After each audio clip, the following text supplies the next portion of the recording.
de Nazareth qui organise cet événement. On est une association catholique, mais à vocation œcuménique. On aime dialoguer et on pense qu'il y a des sujets théologiques qui méritent des discussions et des dialogues œcuméniques. Alors c'est un dialogue qui est sincère, qui est vrai, parce qu'on s'aime, on doit s'aimer entre chrétiens, et l'amour implique la vérité. Le vrai amour, c'est pas de se mentir et de mettre de côté les désaccords, au contraire, il faut les aborder et il faut les discuter. Mais il y a des sujets sur lesquels on peut faire front commun. Et l'association Marie de Nazareth porte le projet 1000 raisons de croire, que vous avez peut-être vu dans les rues. On a sorti, je pense qu'on est au numéro 8, c'est ça ? 10, voilà. On est au 10e numéro, qu'on soit catholique, protestant ou orthodoxe. C'est un front commun parce qu'on veut démontrer que la foi chrétienne est vraie, belle et incomparable. Et ce qu'on veut faire tout simplement en tant qu'association et en tant que chrétien, c'est publier les merveilles de Dieu. Et Dieu fait des merveilles chez les orthodoxes, chez les protestants, chez les catholiques. Et on veut publier ces choses-là pour montrer aux athées, aux musulmans, à ceux qui ne croient pas, que le christianisme est vrai, beau et incomparable. Donc si vous n'êtes pas abonné à la newsletter 1000 raisons de croire, je vous invite à scanner ce QR code. C'est le seul moment de la soirée où vous pouvez sortir vos téléphones. Donc en profitez. Vous recevrez chaque jour une raison de croire. Et quand on sort de magazine, si vous voulez nous soutenir, n'hésitez pas à les acheter. Voilà. Donc je vais passer la parole et vous confier à Clément Grelet, qui est un auteur prolifique et apologète catholique que vous avez peut-être découvert sur TikTok. Et c'est lui qui va être le modérateur de cette soirée et le chef d'orchestre des échanges. Je vais présenter les deux intervenants. Donc, on va avoir David Vincent, qui est donc chrétien évangélique, doctorant en sciences religieuses à l'école Patrick des Hautes Études. Ses recherches portent sur l'histoire de la théologie chrétienne et de l'exégèse biblique, les rapports entre théologie et savoir profane, entre l'historiographie confessionnelle. Et il partage ses travaux aussi bien sur son blog, sur sa chaîne YouTube, que aussi sur Academia. À ma gauche, on a Mathieu Lavagna, qui est donc catholique romain, auteur conférencier, titulaire d'un M1 de mathématiques pour l'enseignement à l'université de Lyon 1, diplômé de philosophie de théologie à l'Institut Docteur Angélique, et auteur de nombreux ouvrages, dont le livre à succès « Soyez rationnel, devenez catholique ». Alors, petite note, il est souvent présenté comme un théologien philosophe, mais Mathieu préfère qu'on le présente comme un apologète. Donc il est comme tel ce soir. Alors, au niveau des modalités du débat, ça va être très simple. Dans un premier temps, chacun aura 25 minutes pour la présentation de sa thèse. Puis, il y aura 10 minutes pour chacun pour rebondir sur la présentation de l'autre. Ensuite, il y aura 5 minutes chacun pour rebondir sur le rebond de l'autre, et enfin 15 minutes chacun d'interrogatoire, c'est-à-dire que durant la phase d'interrogatoire, l'un pose les questions en utilisant le temps et l'argumentaire qu'il souhaite pour faire sa démonstration, et l'autre aura 45 secondes pour y répondre. Et enfin, 5 minutes de conclusion chacun. Eh bien, bonsoir à tous et à chacun. Merci d'être là ce soir pour ce débat intéressant sur la question du Sola Scriptura. Et donc, merci aussi à David de participer. David est un ami. Malgré nos désaccords, on s'entend bien. Et je pense qu'on va passer une bonne soirée à pouvoir discuter sur ce sujet très intéressant. Donc, j'aimerais commencer mon exposé par rappeler les positions de chacun à ce sujet. La position protestante est de dire que l'Écriture est la seule source infaillible d'autorité. La position catholique, au contraire, affirme que l'Écriture n'est pas la seule source infaillible d'autorité et qu'il existe aussi la tradition et le magistère de l'Église qui peuvent être infaillibles dans certaines circonstances. Alors vous me direz, mais qu'est-ce que la tradition ? Eh bien, la tradition, ça vient du latin. En latin, on dit traditio, et ça vient du verbe tradere, qui signifie l'acte de transmettre. Et donc la tradition apostolique est ce qui a été oralement transmis d'une génération à une autre, depuis les apôtres jusqu'à aujourd'hui. Qu'est-ce que le magistère ? Eh bien, dans la théologie catholique, le magistère, c'est le seul interprète authentique de la parole de Dieu. Son but, c'est tout simplement de communiquer clairement la vérité révélée en se fondant à la fois sur l'Écriture et sur la tradition. Comme le rappelle le Concile Vatican II, le magistère n'est pas au-dessus de la parole de Dieu, mais il est à son service. Il est là pour l'expliquer. Alors, on va passer maintenant aux définitions du Sola Scriptura. Donc ici, je me fonde sur les confessions de foi officielles du Sola Scriptura. Quand on regarde chez les confessions de foi réformées, vous avez par exemple cette fameuse confession de foi de Westminster, qui est très connue, et qui nous définit le Sola Scriptura ainsi. Tout ce qui est nécessaire à la gloire du Seigneur, ainsi qu'au salut, à la foi et à la vie de l'homme, est expressément consigné dans l'Écriture, ou doit en être déduit comme une bonne et nécessaire conséquence. On a aussi la confession de foi baptiste de Londres de 1689 qui affirme « L'Écriture sainte est la seule règle suffisante, certaine et infaillible de toute connaissance sur le salut, la foi et l'obéissance. » Donc très clairement, ces définitions impliquent que toute doctrine chrétienne doit se trouver implicitement ou explicitement dans l'Écriture. Alors le problème de ça, c'est que le Sola Scriptura est du coup une doctrine qui est auto-contradictoire. Parce que le Sola Scriptura affirme que toute doctrine chrétienne doit se trouver implicitement ou explicitement dans la Bible. Or, le Sola Scriptura est une doctrine chrétienne qui ne se trouve ni implicitement ni explicitement dans la Bible. Et donc la conclusion de ces deux prémices, c'est que le Sola Scriptura est une doctrine qui est nécessairement fausse parce qu'elle est auto-réfutative, auto-contradictoire. Pour contester cet argument, David Vincent devra prouver que le Sola Scriptura se trouve bien enseigné dans la Bible, au moins implicitement. Bon courage pour faire cela, je n'ai pas trouvé de verset biblique qui enseigne le Sola Scriptura. Alors un verset qui est souvent invoqué par les protestants, c'est celui de 2 Timothée 3, 16 à 17, où saint Paul enseigne « Toute écriture est inspirée de Dieu et utile pour enseigner, réfuter, redresser, former à la justice. Ainsi l'homme de Dieu se trouve accompli, équipé de toute bonne œuvre. » Mais on peut dire que ce verset n'enseigne pas le Sola Scriptura. Il n'affirme pas que l'Écriture est la seule source infaillible d'autorité.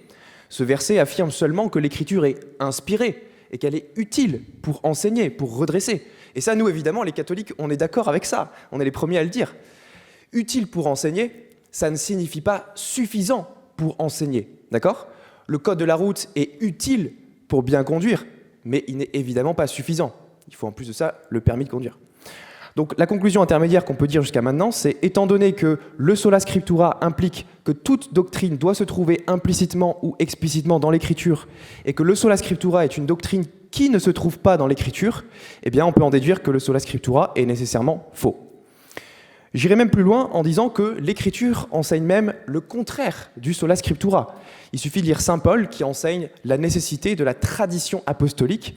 Il nous dit par exemple dans sa 2e épître aux Thessaloniciens, chapitre 2, verset 15, « Ainsi donc, frères, demeurez fermes et retenez les traditions que vous avez reçues, soit par notre parole, soit par notre lettre. » Et ici, le mot grec pour tradition, c'est paradosis. Paradosis en grec, ça veut bien dire tradition.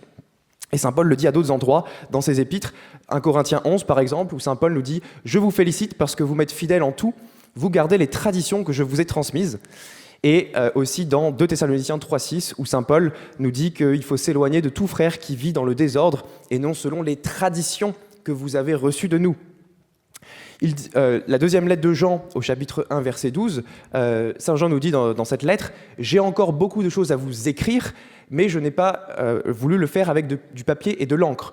J'espère aller chez vous et vous parler bouche à bouche afin que votre joie soit parfaite. » Et donc il y a cette idée de pas tout n'est censé être écrit, il y a aussi la prédication orale des apôtres, notamment de saint Jean. Et saint Paul dit substantiellement la même chose dans 2 Timothée 2,2 en disant « Ce que tu as entendu de moi en présence de beaucoup de témoins, confie-le à des hommes fidèles qui soient capables de l'enseigner aussi à d'autres. » Donc il y a bien cette idée de tradition orale présente très clairement dans le Nouveau Testament, à la fois chez saint Paul et chez saint Jean. Alors certains pourraient dire, oui, mais la tradition, c'est un terme péjoratif dans la Bible. Certains protestants, notamment, s'appuient sur Marc chapitre 7, verset 8 et Matthieu 15, pour soutenir que Jésus se serait lui-même opposé à cette idée de tradition. Mais dans ces passages, le Christ ne condamnait pas toutes les traditions. Il condamnait seulement les traditions des hommes qui étaient contraires à la parole de Dieu.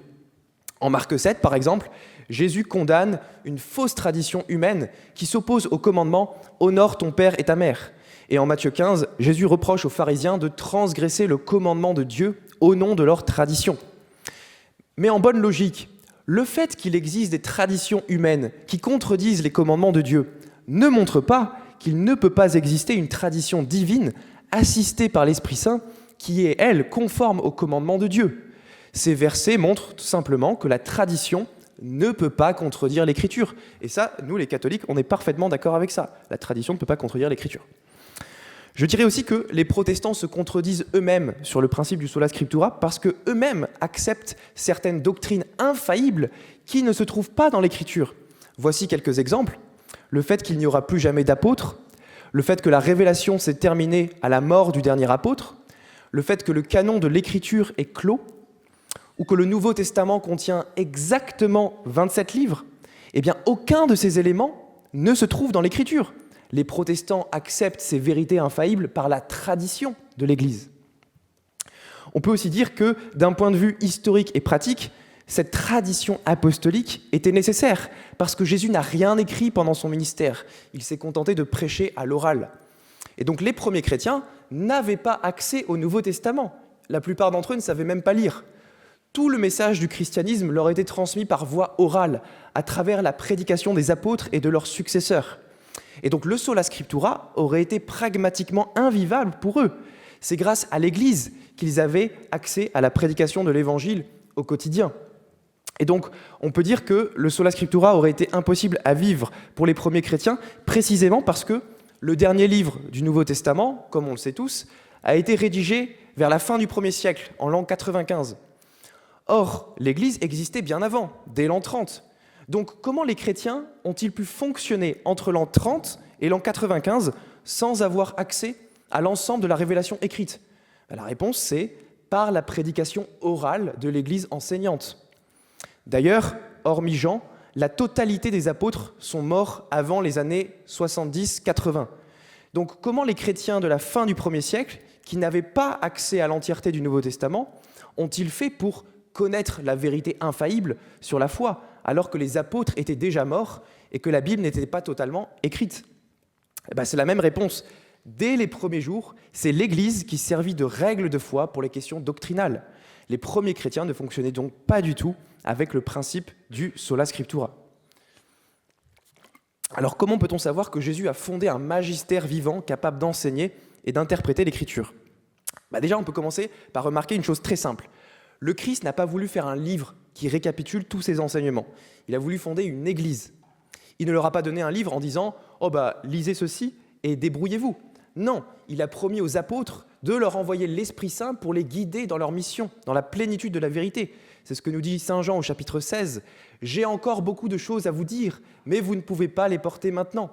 Quand le Consolateur sera venu, l'Esprit de vérité, il vous conduira dans toute la vérité. » Et Saint Jean nous dit aussi « Et moi, je prierai le Père, et il vous donnera un autre consolateur, afin qu'il demeure éternellement en vous, l'Esprit de vérité.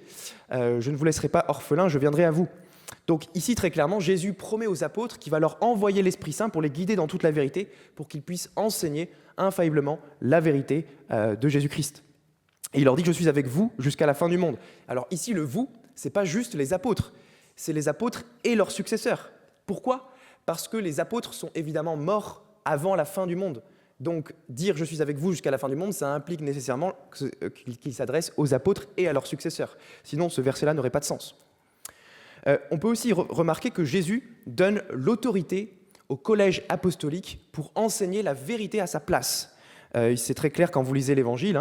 Jésus dit « Je vous le dis en vérité, tout ce que vous lirez sur la terre sera lié dans le ciel, et tout ce que vous délierez sur la terre sera délié dans le ciel. » Cette idée de lier et délier, dans le judaïsme de l'Ancienne Alliance, c'est l'idée de la vérité pour imposer définitivement des jugements.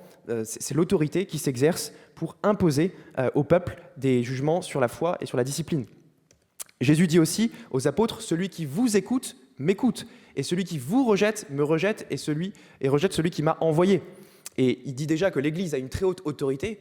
Il dit « Si quelqu'un refuse d'écouter l'Église, qu'il soit pour toi comme un païen et un publicain. » Donc il y avait déjà cette idée que c'est l'Église qui a l'autorité pour trancher, et si on n'est pas d'accord avec l'Église, on est considéré comme un païen et un publicain. Ça, c'est les paroles de Jésus. Et donc c'est pourquoi, grâce à cette autorité donnée par le Christ, on peut dire avec saint Paul que l'Église est la colonne et le fondement de la vérité. Ce verset est irréconciliable avec le protestantisme, parce que si l'Église ne peut jamais enseigner infailliblement, on ne voit pas pourquoi l'Église serait la colonne et le fondement de la vérité. On peut aussi remarquer que les apôtres enseignent que l'Écriture n'est pas toujours claire ou facile à comprendre. Et ça, c'est très, très vrai quand vous lisez les épîtres, par exemple. La deuxième épître de Pierre, où Saint Pierre nous dit « C'est ce que Paul fait dans ses lettres, où il parle de ces choses dans lesquelles il y a des points difficiles à comprendre. » Donc il y a besoin de l'interprétation de l'Église, parce qu'il y a des points dans l'Écriture qui ne sont pas faciles à comprendre. D'ailleurs, il y a cet exemple très connu aussi dans Actes chapitre 8, où il y a Philippe qui entend l'Éthiopien, qui lisait le prophète Isaïe, et il lui dit « Comprends-tu ce que tu lis ?» Et il répondit « Comment pourrais-je si quelqu'un ne me guide ?» Donc là, très clairement, l'Éthiopien, qui pourtant était un homme éduqué, dit qu'il n'est pas capable de comprendre lui-même la signification du livre d'Isaïe si personne n'est là pour le guider dans la bonne interprétation. Et donc ces passages impliquent qu'il faut nécessairement un interprète authentique de la parole de Dieu, capable d'enseigner la bonne interprétation de celle-ci en cas de nécessité. Il y a aussi un problème logistique avec le Sola Scriptura, c'est que si l'Écriture est la seule source infaillible en matière de foi, alors cela signifie que la quasi-totalité des chrétiens dans l'histoire ont été privés de cette autorité infaillible, car la Bible, comme vous le savez, n'a pas pu être distribuée en masse avant le XVe siècle, avant la découverte de l'imprimerie. Mais alors, comment peut-on croire que Dieu aurait voulu que les fidèles de son Église ne disposent pas de la seule source infaillible de révélation pendant plus de 1500 ans? Tout cela n'a pas de sens. Les fidèles ne devraient-ils pas avoir le droit d'avoir accès à une autorité infaillible qu'ils peuvent consulter en cas de doute pour être sûr qu'ils professent la bonne doctrine? Eh bien, si le Sola Scriptura était vrai, ça ne serait pas possible avant le XVe siècle, avant la découverte de l'imprimerie. Donc voilà, ça c'est pas mal de problèmes logiques par rapport au Sola Scriptura. Il y a aussi des problèmes épistémologiques, notamment ce problème central, qui me semble vraiment être un argument très fort contre le protestantisme, c'est le fait que la Bible seule ne peut pas fonder ce qui doit être dans la Bible. Si l'Écriture est la seule source infaillible d'autorité, comment sait-on quels livres doivent être inscrits dans la liste? Comment sait-on, par exemple, que le Nouveau Testament doit contenir exactement 27 livres, et pas un de plus, pas un de moins? La Bible elle-même ne peut pas déterminer ce qui doit être dans son propre contenu sans tomber dans une circularité vicieuse. Pour cela, vous avez forcément besoin d'une autorité extérieure qui discerne quel doit être le canon biblique précis. Et cette autorité, c'est évidemment l'Église fondée par Jésus-Christ. Alors ici, certains protestants objectent en disant « Oui, mais il y a le critère de l'auteur apostolique. Donc on sait qu'un livre doit être inclus dans le canon de l'Écriture s'il a pour auteur un apôtre. » Alors le problème, c'est que le critère « avoir été écrit par un apôtre » n'est ni un critère nécessaire, ni un critère suffisant pour appartenir au canon biblique. Ce critère n'est pas suffisant parce que l'apôtre Paul a écrit des lettres que nous ne possédons pas et qui ne figurent donc pas dans le canon biblique. Et d'ailleurs, même si on retrouvait ces lettres aujourd'hui, on ne les inclurait pas dans le canon biblique.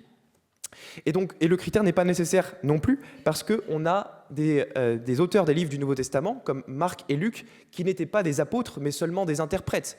Et on a aussi l'Épître aux Hébreux qui est anonyme. On ne sait pas qui est l'auteur. Donc, le critère « avoir été écrit par un apôtre » n'est ni un critère nécessaire, ni suffisant pour appartenir au canon biblique. Donc, ce qu'on doit retenir ici, c'est qu'il est impossible, par la raison seule, par votre intelligence seule, de citer toutes les conditions nécessaires et suffisantes pour établir la liste précise du canon biblique. Il n'est d'ailleurs pas étonnant que cette liste du canon biblique a mis beaucoup de temps à s'imposer dans l'Église primitive. La liste complète des 27 livres du Nouveau Testament a été proposée pour la première fois par saint Athanase en l'an 367, mais de manière générale, les pères de l'Église n'avaient pas un canon défini ni fermé des Écritures avant cette date-là. C'est qu'au IVe siècle, vous avez Eusèbe de Césarée qui a dressé la liste des livres qui étaient acceptés et ceux qui étaient mis en doute par les chrétiens à ce moment-là. Donc voici sur le tableau. Vous avez sur la gauche les livres acceptés par tous, les évangiles, les actes, les lettres de Paul, 1 Pierre, les livres rejetés par tous sur la droite, et vous avez les livres contestés au milieu. Donc c'est cette colonne du milieu qui est intéressante. À l'époque, au IVe siècle, vous avez des débats sur la lettre aux Hébreux, les lettres de Jacques, de Pierre, Jude, Apocalypse de Jean, et certains pensaient que le pasteur d'Hermas et l'évangile aux Hébreux devaient faire partie du canon biblique. Donc il y avait un débat. Et donc ce canon biblique était disputé jusqu'à la fin du IVe siècle, et les chrétiens n'étaient pas tous d'accord entre eux au début du IVe siècle sur le canon biblique.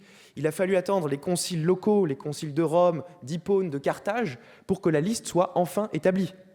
Mais si vous n'avez pas l'Église comme autorité suprême pour prendre ce genre de décision, comment faites-vous pour sélectionner quel est le bon canon biblique? C'est tout simplement impossible. Le seul moyen de soutenir que le canon biblique est infaillible et de dire que c'est l'Esprit Saint qui a guidé l'Église, colonne et fondement de la vérité, pour reconnaître quel livre devait faire partie de la révélation. Sans l'autorité de l'Église, l'esprit humain tombe dans l'anarchie intellectuelle et est incapable de reconnaître infailliblement le bon canon biblique. Alors du coup, certains protestants se rendent compte de ce problème et ils proposent un critère faillible. Donc le protestant Keith Madison, par exemple, reconnaît qu'il est impossible de fonder le canon scripturaire en partant de l'écriture seule ou sur des critères objectifs externes. Et donc dans son livre, il dit que ceux qui acceptent cette charge peuvent dire que l'écriture fait autorité, mais ils ne peuvent pas dire avec autorité ce qu'est l'écriture. Il soutient donc, comme R.C. Sproul, que la Bible est une liste faillible de livres infaillibles. Mais cette position est tout simplement un aveu d'échec, elle est autoréfutable. Parce que si la liste du canon est faillible, alors, par définition, les livres qui en font partie ne sont peut-être pas tous inspirés. Et par conséquent, si vous lisez un livre aujourd'hui dans votre Bible, il est possible qu'il ne soit pas divinement inspiré, ce qui le rendrait faillible. Donc, une liste faillible ne pourra jamais vous donner une révélation infaillible, évidemment. Donc, en résumé, la position protestante semble s'autodétruire dans tous les cas. La position qui prétend avoir des livres infaillibles à partir d'une liste faillible est contradictoire, puisque une liste faillible peut par définition contenir des erreurs. La position qui prétend se servir de la subjectivité de chacun pour déterminer quel est le bon canon biblique, eh bien, cela mène à l'anarchie intellectuelle. Tout le monde peut fonder son propre canon biblique à la lumière de son libre examen. Par exemple, si je décide de rejeter l'Épître aux Hébreux ou l'Apocalypse, qui ont mis beaucoup de temps à s'imposer dans l'Église primitive, eh bien, quelle autorité peut me dire à moi, Mathieu Lavagna, que j'aurais tort ? Si le protestantisme est vrai, aucune.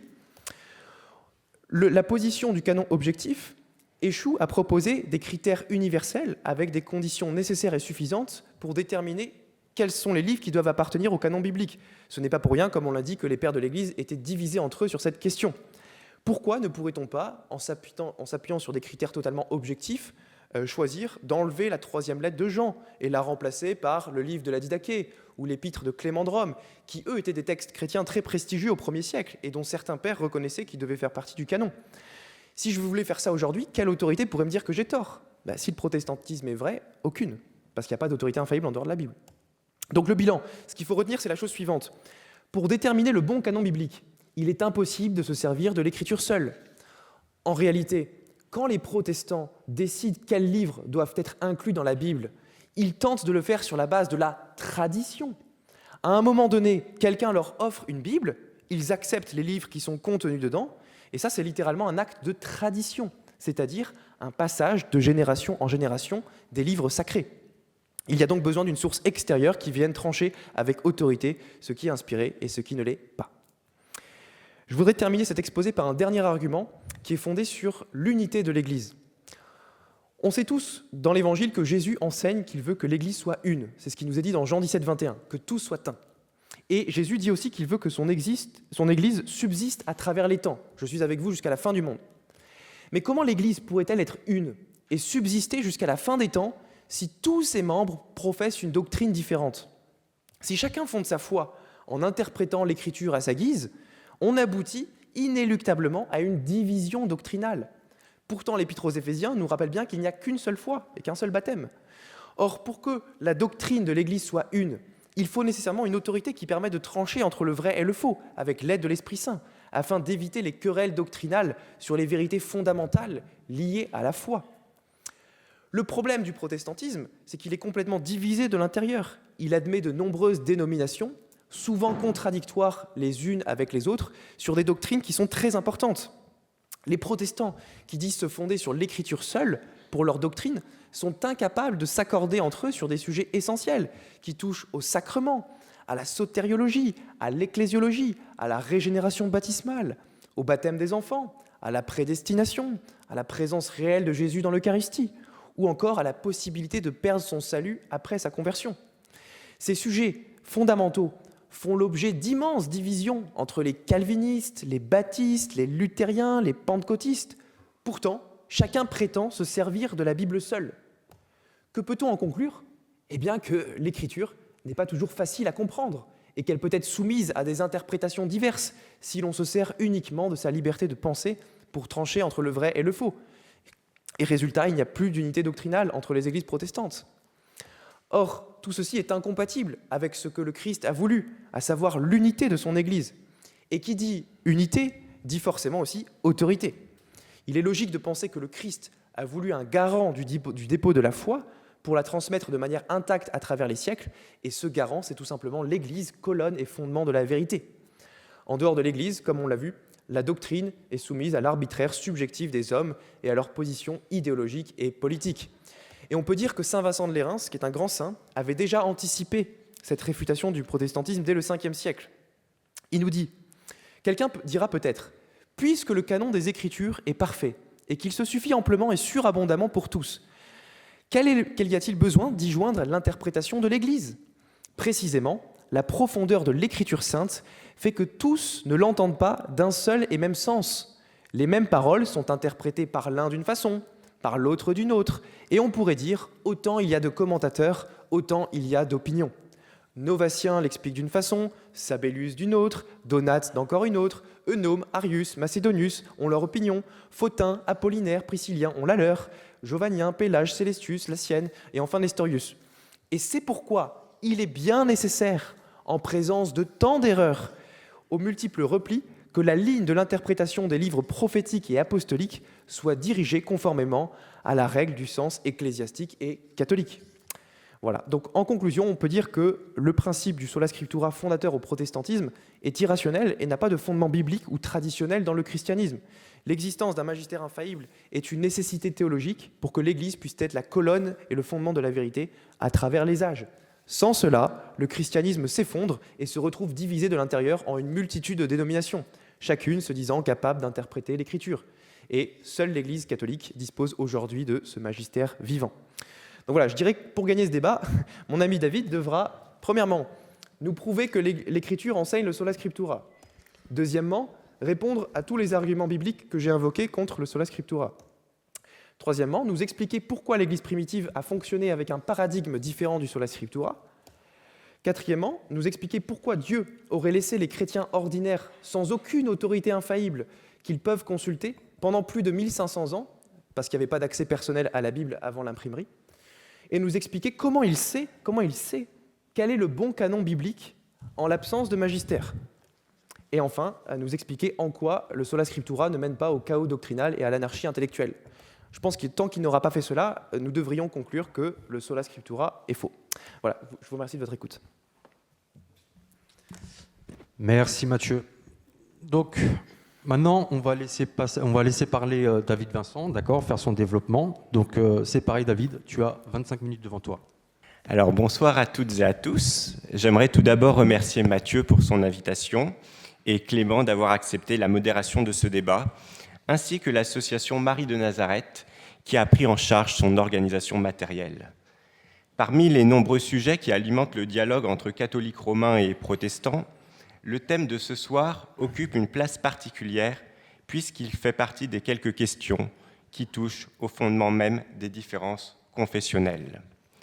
Alors, pour expliquer pourquoi je suis effectivement convaincu que la Bible est la seule source infaillible pour définir la foi chrétienne, je vous propose un parcours en 3 étapes.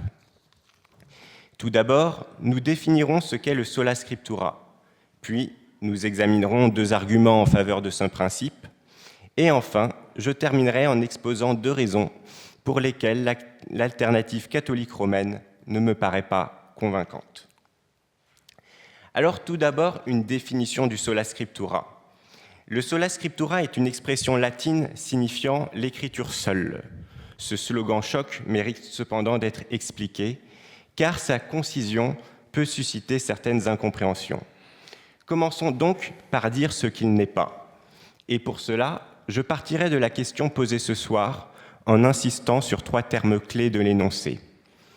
Le premier de ces termes est « infaillible », qui précise de manière indispensable « seule source ».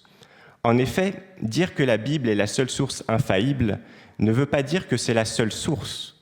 Il existe d'autres sources, mais celles-ci sont faillibles. La liste de ces sources peut varier. De mon côté, j'en retiens 3 autres, la tradition de l'Église, la raison et l'expérience. C'est ce que l'on appelle parfois le quadrilatère wesleyen ou méthodiste, même s'il se retrouve bien au-delà de la seule confession méthodiste. Le deuxième mot-clé de l'énoncé est « définir ». Ce terme renvoie à l'aspect intellectuel de la foi. Cet aspect est essentiel, nécessaire, mais pas suffisant.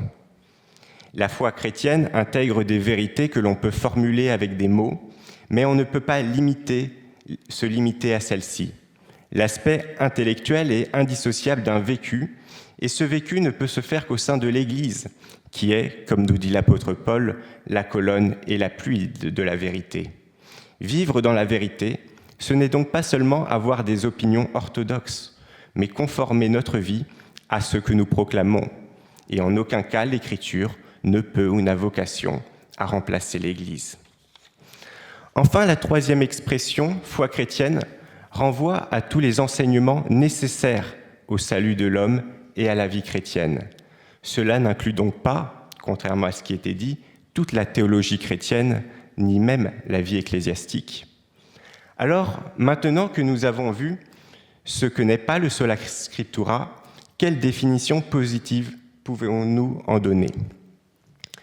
Le sola scriptura n'est pas un dogme, c'est un principe méthodologique. Ce principe a pour but d'obéir au commandement apostolique de conserver le dépôt de la foi. Cela implique notamment de ne pas mélanger cet enseignement apostolique avec des coutumes ou des enseignements humains apparus au cours de l'histoire, aussi vénérables soient-ils. La question qui se pose donc est comment reconnaître cet enseignement apostolique ? Et le sola scriptura est une réponse à cela. Seule l'attestation d'une doctrine ou d'un commandement dans la Bible permet de garantir infailliblement son apostolicité. Maintenant que nous avons défini le sola scriptura, je vous propose 2 arguments en faveur de ce principe. Le premier argument, c'est la tradition de l'Église ancienne.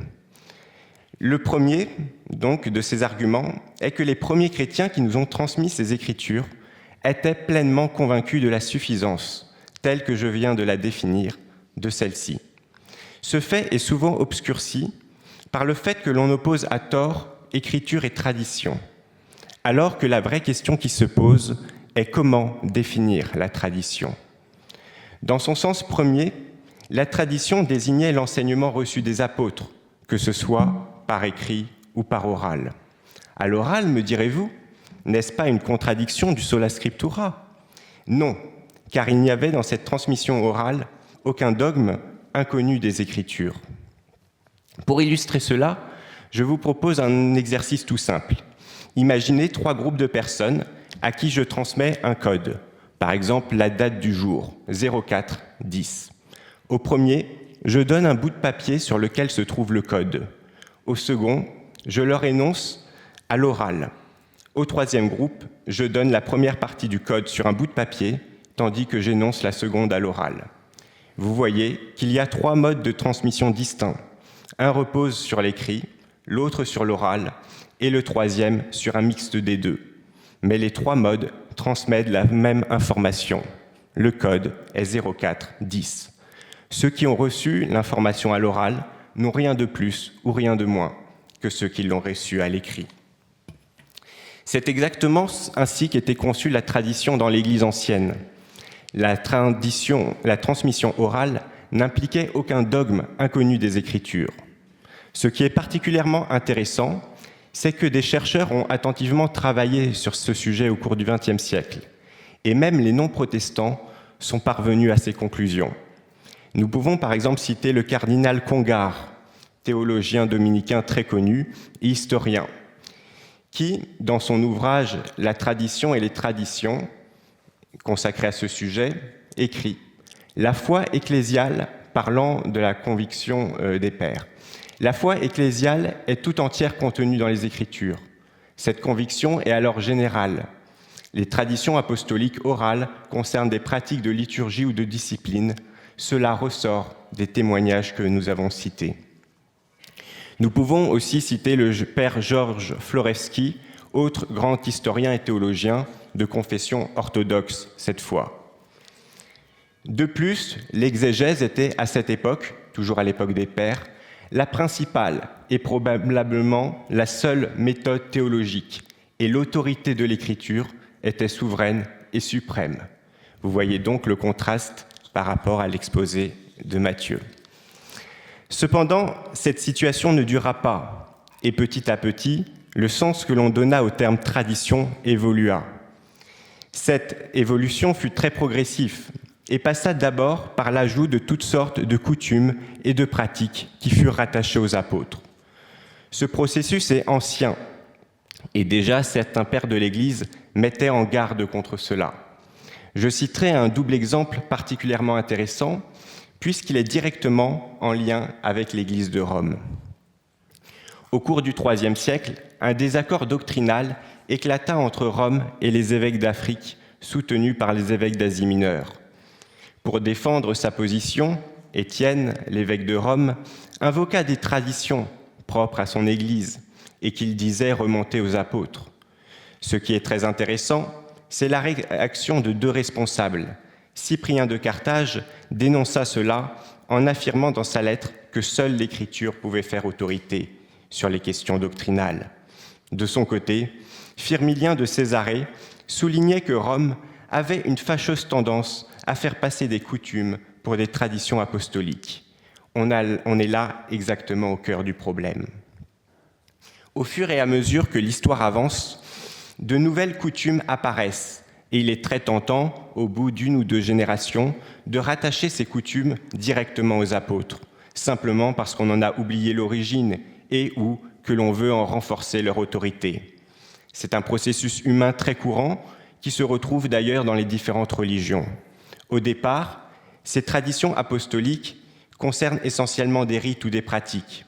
Le cardinal Congar, que je citais précédemment, en a d'ailleurs fait un recensement presque exhaustif. Cependant, l'idée que certaines doctrines auraient pu être transmises à l'oral sans être attestées par les Écritures commence à se développer, notamment chez Clément d'Alexandrie. Mais lui-même, et cela est très intéressant, prend soin de préciser que cela ne concerne pas des doctrines nécessaires au salut. Petit à petit, malgré tout, on passe à une deuxième définition de la tradition, que vous pouvez voir sur ce tableau, en affirmant que les traditions non écrites peuvent inclure des doctrines, voire des dogmes non mentionnés dans les Écritures. Et c'est surtout dans le cadre de la controverse sur le culte des images que s'opère ce basculement. Ainsi, certaines doctrines auraient pu être secrètement transmises pendant des siècles. Une telle affirmation est-elle raisonnable ? Alors là, un clin d'œil amical à Matthieu, puisque pour faire la promotion de son livre, j'ai repris un peu le titre « Soyez rationnels, adhérez au sola scriptura ». Donc, une telle affirmation est-elle raisonnable ? Des travaux entrepris ces dernières décennies dans différentes disciplines montrent qu'une transmission d'informations orales fiables ne dépasse guère le siècle, ou éventuellement deux, en étant très généreux. Imaginer une transmission orale secrète sur plusieurs siècles est totalement invraisemblable, comme le reconnaît d'ailleurs le cardinal Congar dans l'ouvrage précédemment cité. De plus, cette conclusion est surtout confirmée par l'histoire de l'Église. Nous voyons que de nombreuses pratiques ou doctrines considérées comme apostoliques par des auteurs étaient totalement inconnues des chrétiens qui les précédaient. Nous retrouvons là le problème évoqué précédemment dans la lettre de Firmilien, qui faisait remarquer que déjà Rome avait tendance à faire passer ses propres coutumes pour des traditions apostoliques. Un tel constat ne se limite pas à l'Église de Rome, évidemment, et aujourd'hui largement partagé par les historiens, quelles que soient leurs convictions. Ils reconnaissent que les auteurs qualifient facilement d'apostoliques des doctrines ou pratiques apparues parfois très peu de temps avant eux.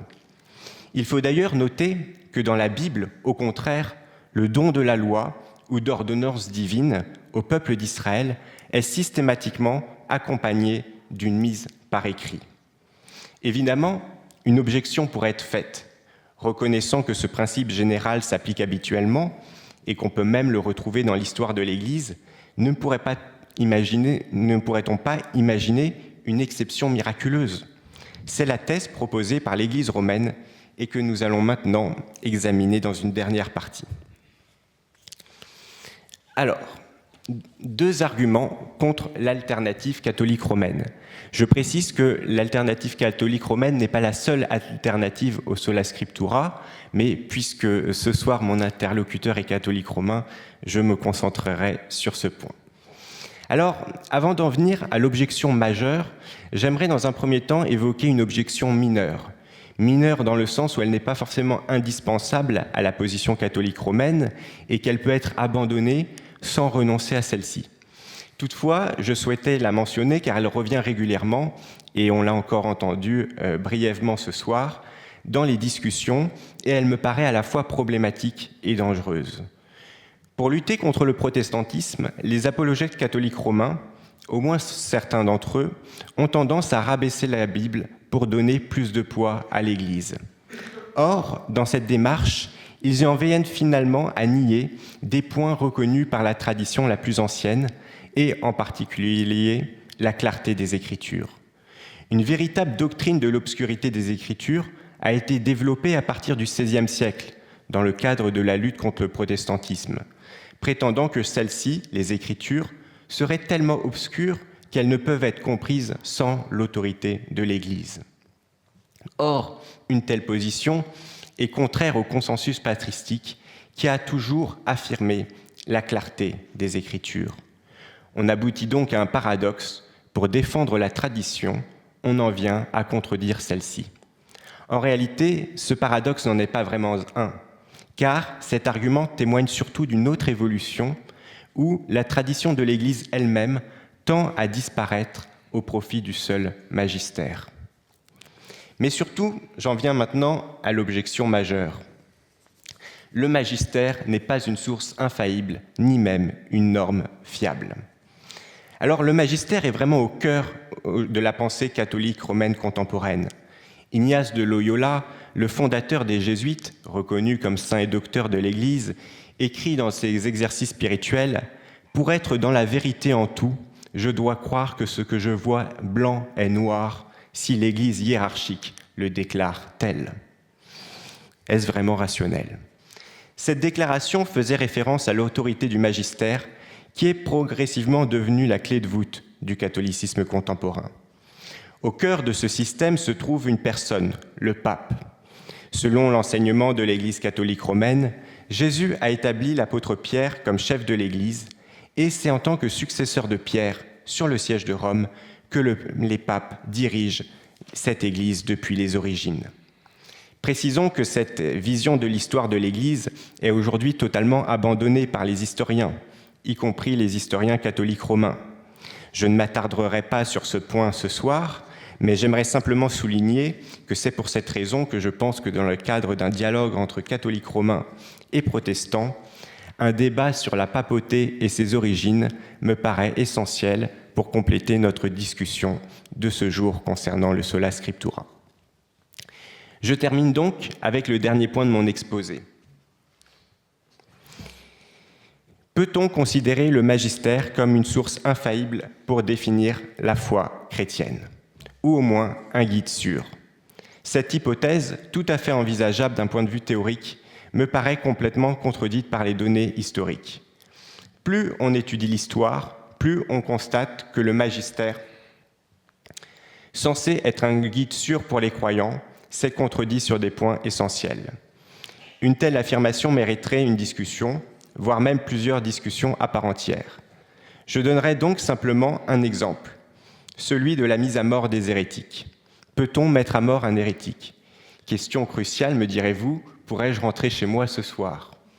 Alors, on peut rigoler, mais sachez que Jean Hus n'a pas forcément eu ce privilège il y a quelques siècles, malgré le fait qu'on lui avait promis qu'il pourrait débattre au concile et ensuite rentrer chez lui en sécurité. Ce parjurant, les pères du concile l'ont arrêté et fait exécuter. Question essentielle aussi, qui a des répercussions énormes dans le domaine de la morale et sur la confiance que l'on peut accorder au magistère et sur la vie des sociétés. Or, non seulement le magistère a évolué et s'est contredit, comme sur de nombreux autres points, mais dans ce cas précis, et c'est pour ça en fait que j'ai choisi cet exemple ce soir, il s'est même doublement contredit en changeant 2 fois d'avis. Alors, pour résumer simplement les choses en quelques lignes, durant le premier millénaire, l'Église a considéré qu'il était contraire à la foi de mettre à mort des individus pour des questions doctrinales. Alors, précisons qu'il y a eu une lente évolution là-dessus.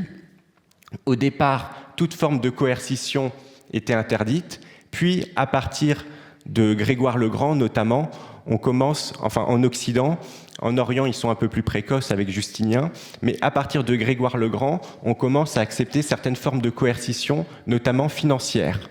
Mais il y a toujours un obstacle qui est posé à l'intégrité physique des individus.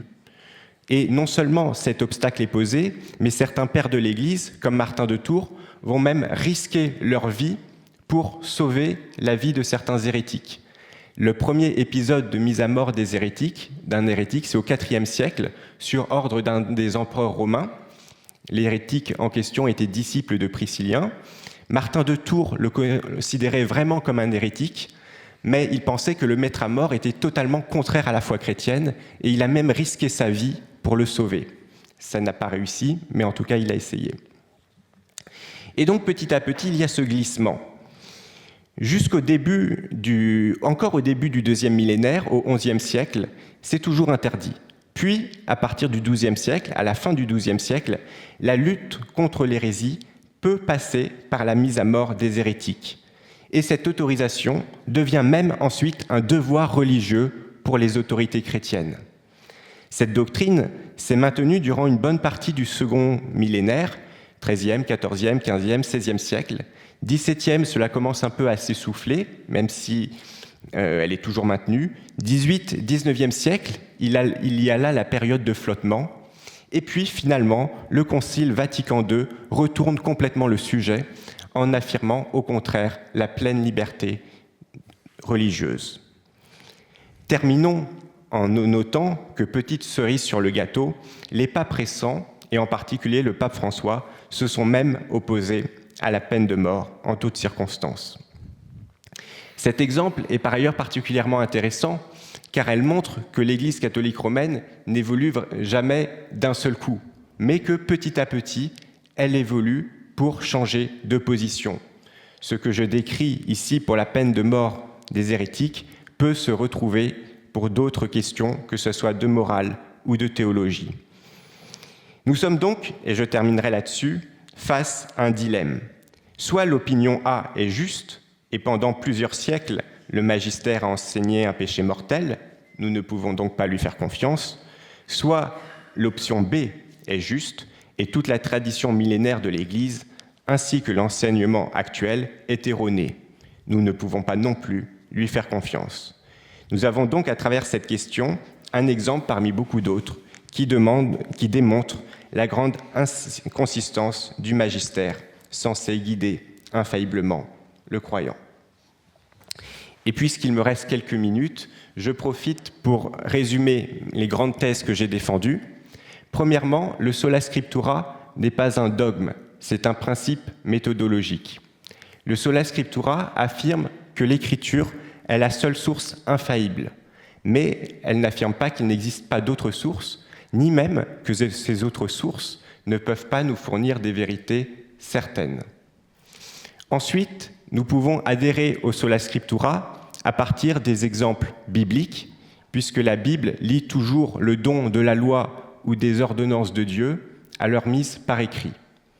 Par ailleurs, elle est conforme à la pratique de l'Église ancienne, qui recevait ses instructions par écrit ou par oral, mais qui a toujours affirmé qu'il n'y avait dans les traditions orales aucun dogme qui n'était pas contenu dans les Écritures. Ce point peut aussi être appuyé par la raison, puisqu'il n'y a pas de tradition fiable orale sur plusieurs siècles. Et enfin, l'alternative catholique romaine ne paraît pas être pertinente, puisque d'une part, elle est fondée sur la papauté qui, aujourd'hui, on le sait, n'a été instituée que très progressivement et seulement en Occident, et que d'autre part, l'étude de l'histoire de l'Église montre que le magistère s'est gravement contredit dans de nombreux domaines touchant à la foi et à la morale. Je vous remercie. Merci David. Donc maintenant, on va passer à la session des 10 minutes où chacun va rebondir sur la présentation de l'autre. Alors on va commencer par Mathieu. Oui, qu'on remette l'exposé. Donc Mathieu, tu vas avoir 10 minutes pour réagir à l'intervention de David. Oui. D'accord. Si on peut remettre l'exposé, c'est sympa. Est-ce que vous pouvez remettre l'exposé, s'il vous plaît?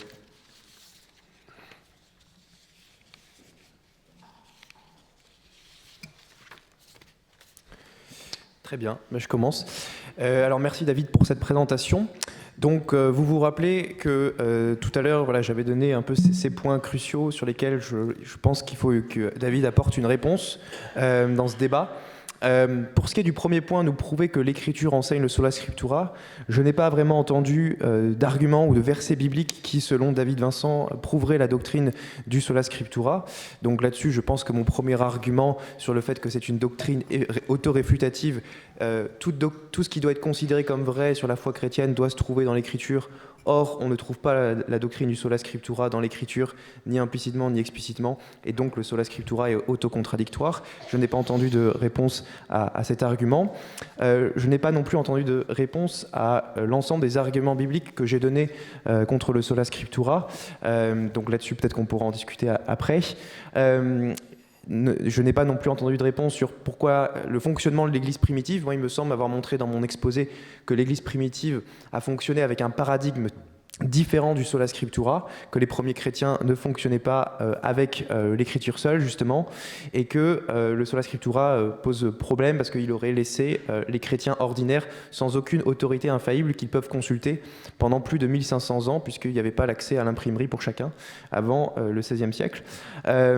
Et aussi, David n'a pas abordé cette question, mais peut-être qu'on l'abordera dans les questions-réponses. Pour moi, un des gros problèmes, c'est le problème du canon. Enfin, c'est bien gentil de faire tous ces beaux discours, mais si vous ne savez pas ce qu'est la Bible, quels livres doivent être contenus dans la Bible, comment savez-vous, là, maintenant, qu'il doit y avoir exactement 27 livres dans le Nouveau Testament, pas un de plus, pas un de moins? Si vous ne répondez pas à cette question, y a tout un problème pour le fondement même de la foi chrétienne. Donc ça me semble être un sujet beaucoup plus important que des querelles du IIIe siècle entre Firmilien et Cyprien de Carthage sur tel ou tel sujet, comme le baptême des hérétiques. Pour moi, le cinquième point est absolument crucial, et donc j'aimerais qu'on en discute avec David après. Il me semble qu'il n'y a pas eu de réponse dans son exposé là-dessus. Et puis aussi une discussion sur le fait que le sola scriptura mène au chaos et à l'anarchie intellectuelle, et on le voit entre les multiples dénominations différentes entre les protestants. Donc voilà, je pense que sur tous ces points, David n'a pas répondu, apporté de réponse, et donc que la position que j'ai défendue dans mon exposé initial tient encore debout.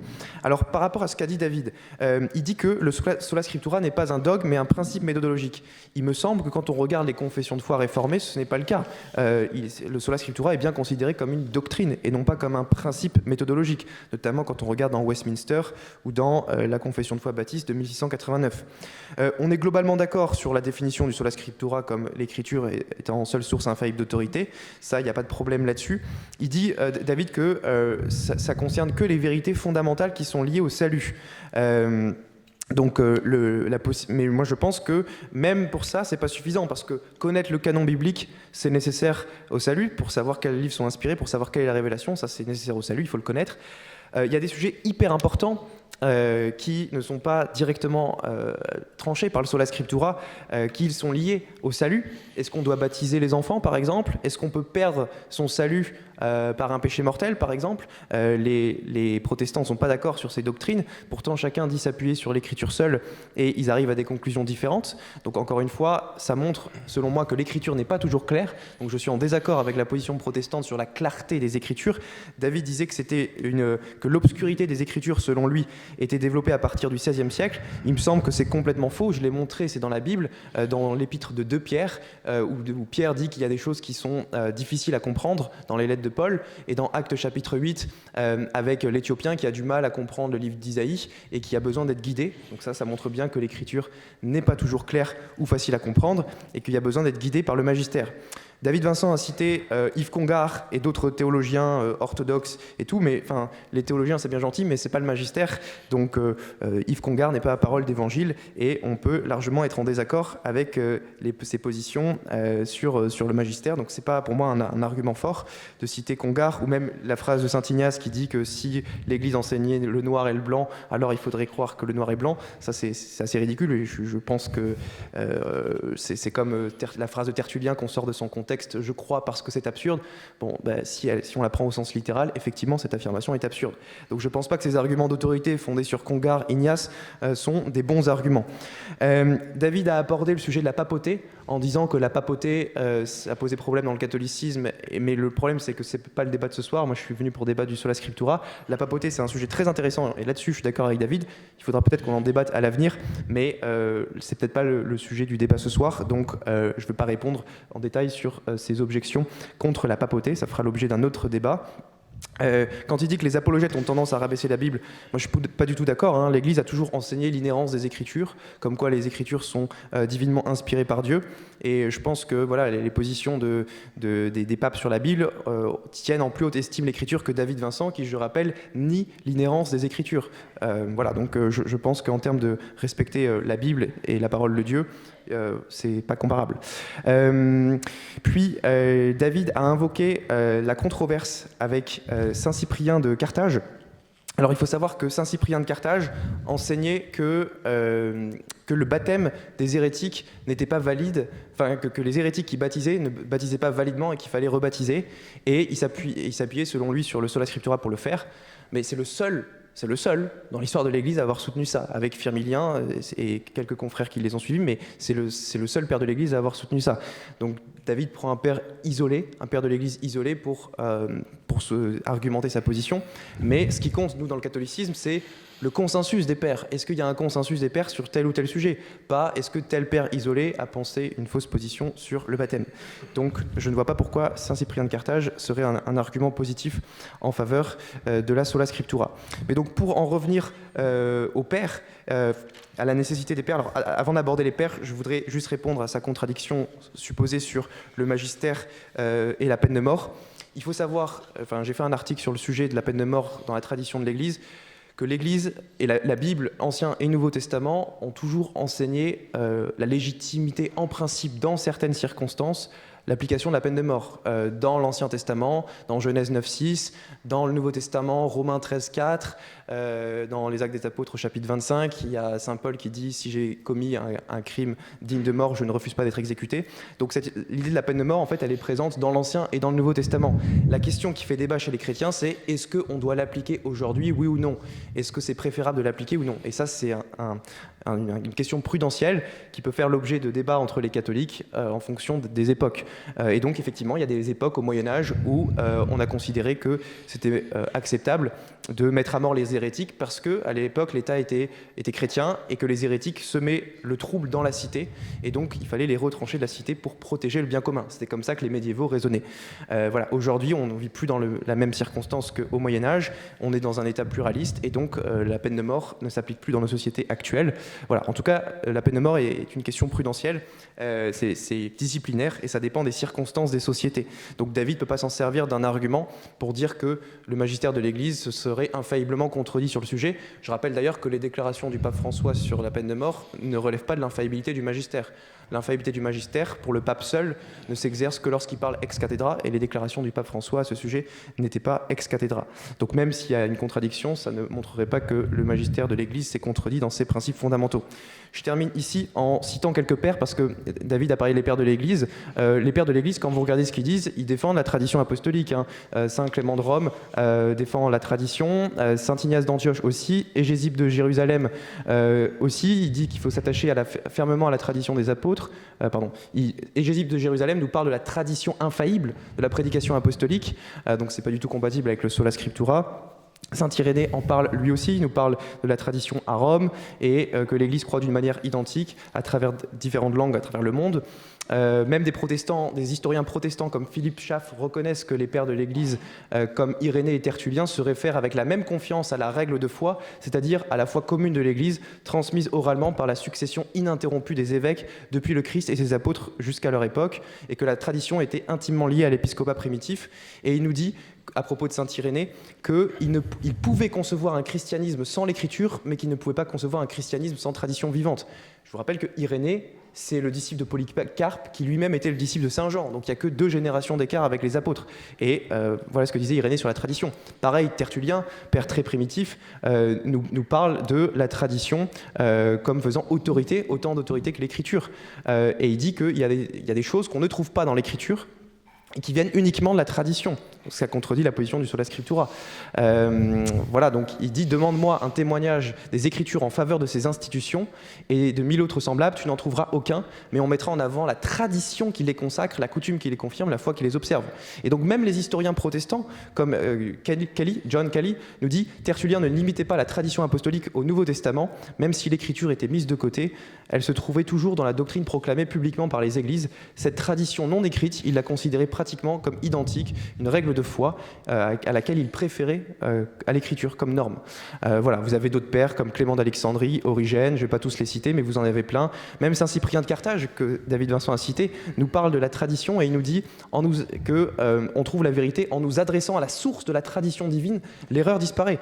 Voilà, Eusèbe de Césarée aussi dans sa démonstration évangélique, saint Athanase dans sa lutte contre l'arianisme nous parle de la tradition sainte, voilà, il dit que les hérétiques eux aussi s'appuient sur l'écriture pour justifier leur thèse, donc c'est pas parce qu'on s'appuie sur la Bible qu'on a raison.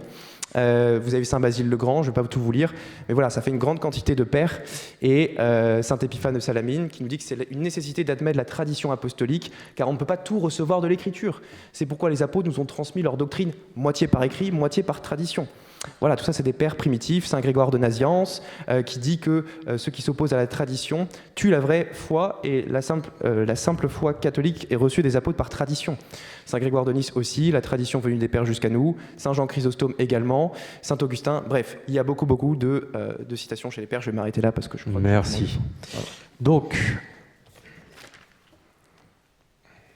1 minute 16 de plus, donc je te laisserai 1 minute 16 de plus, David, pour objecter sur le développement de Matthieu. Donc,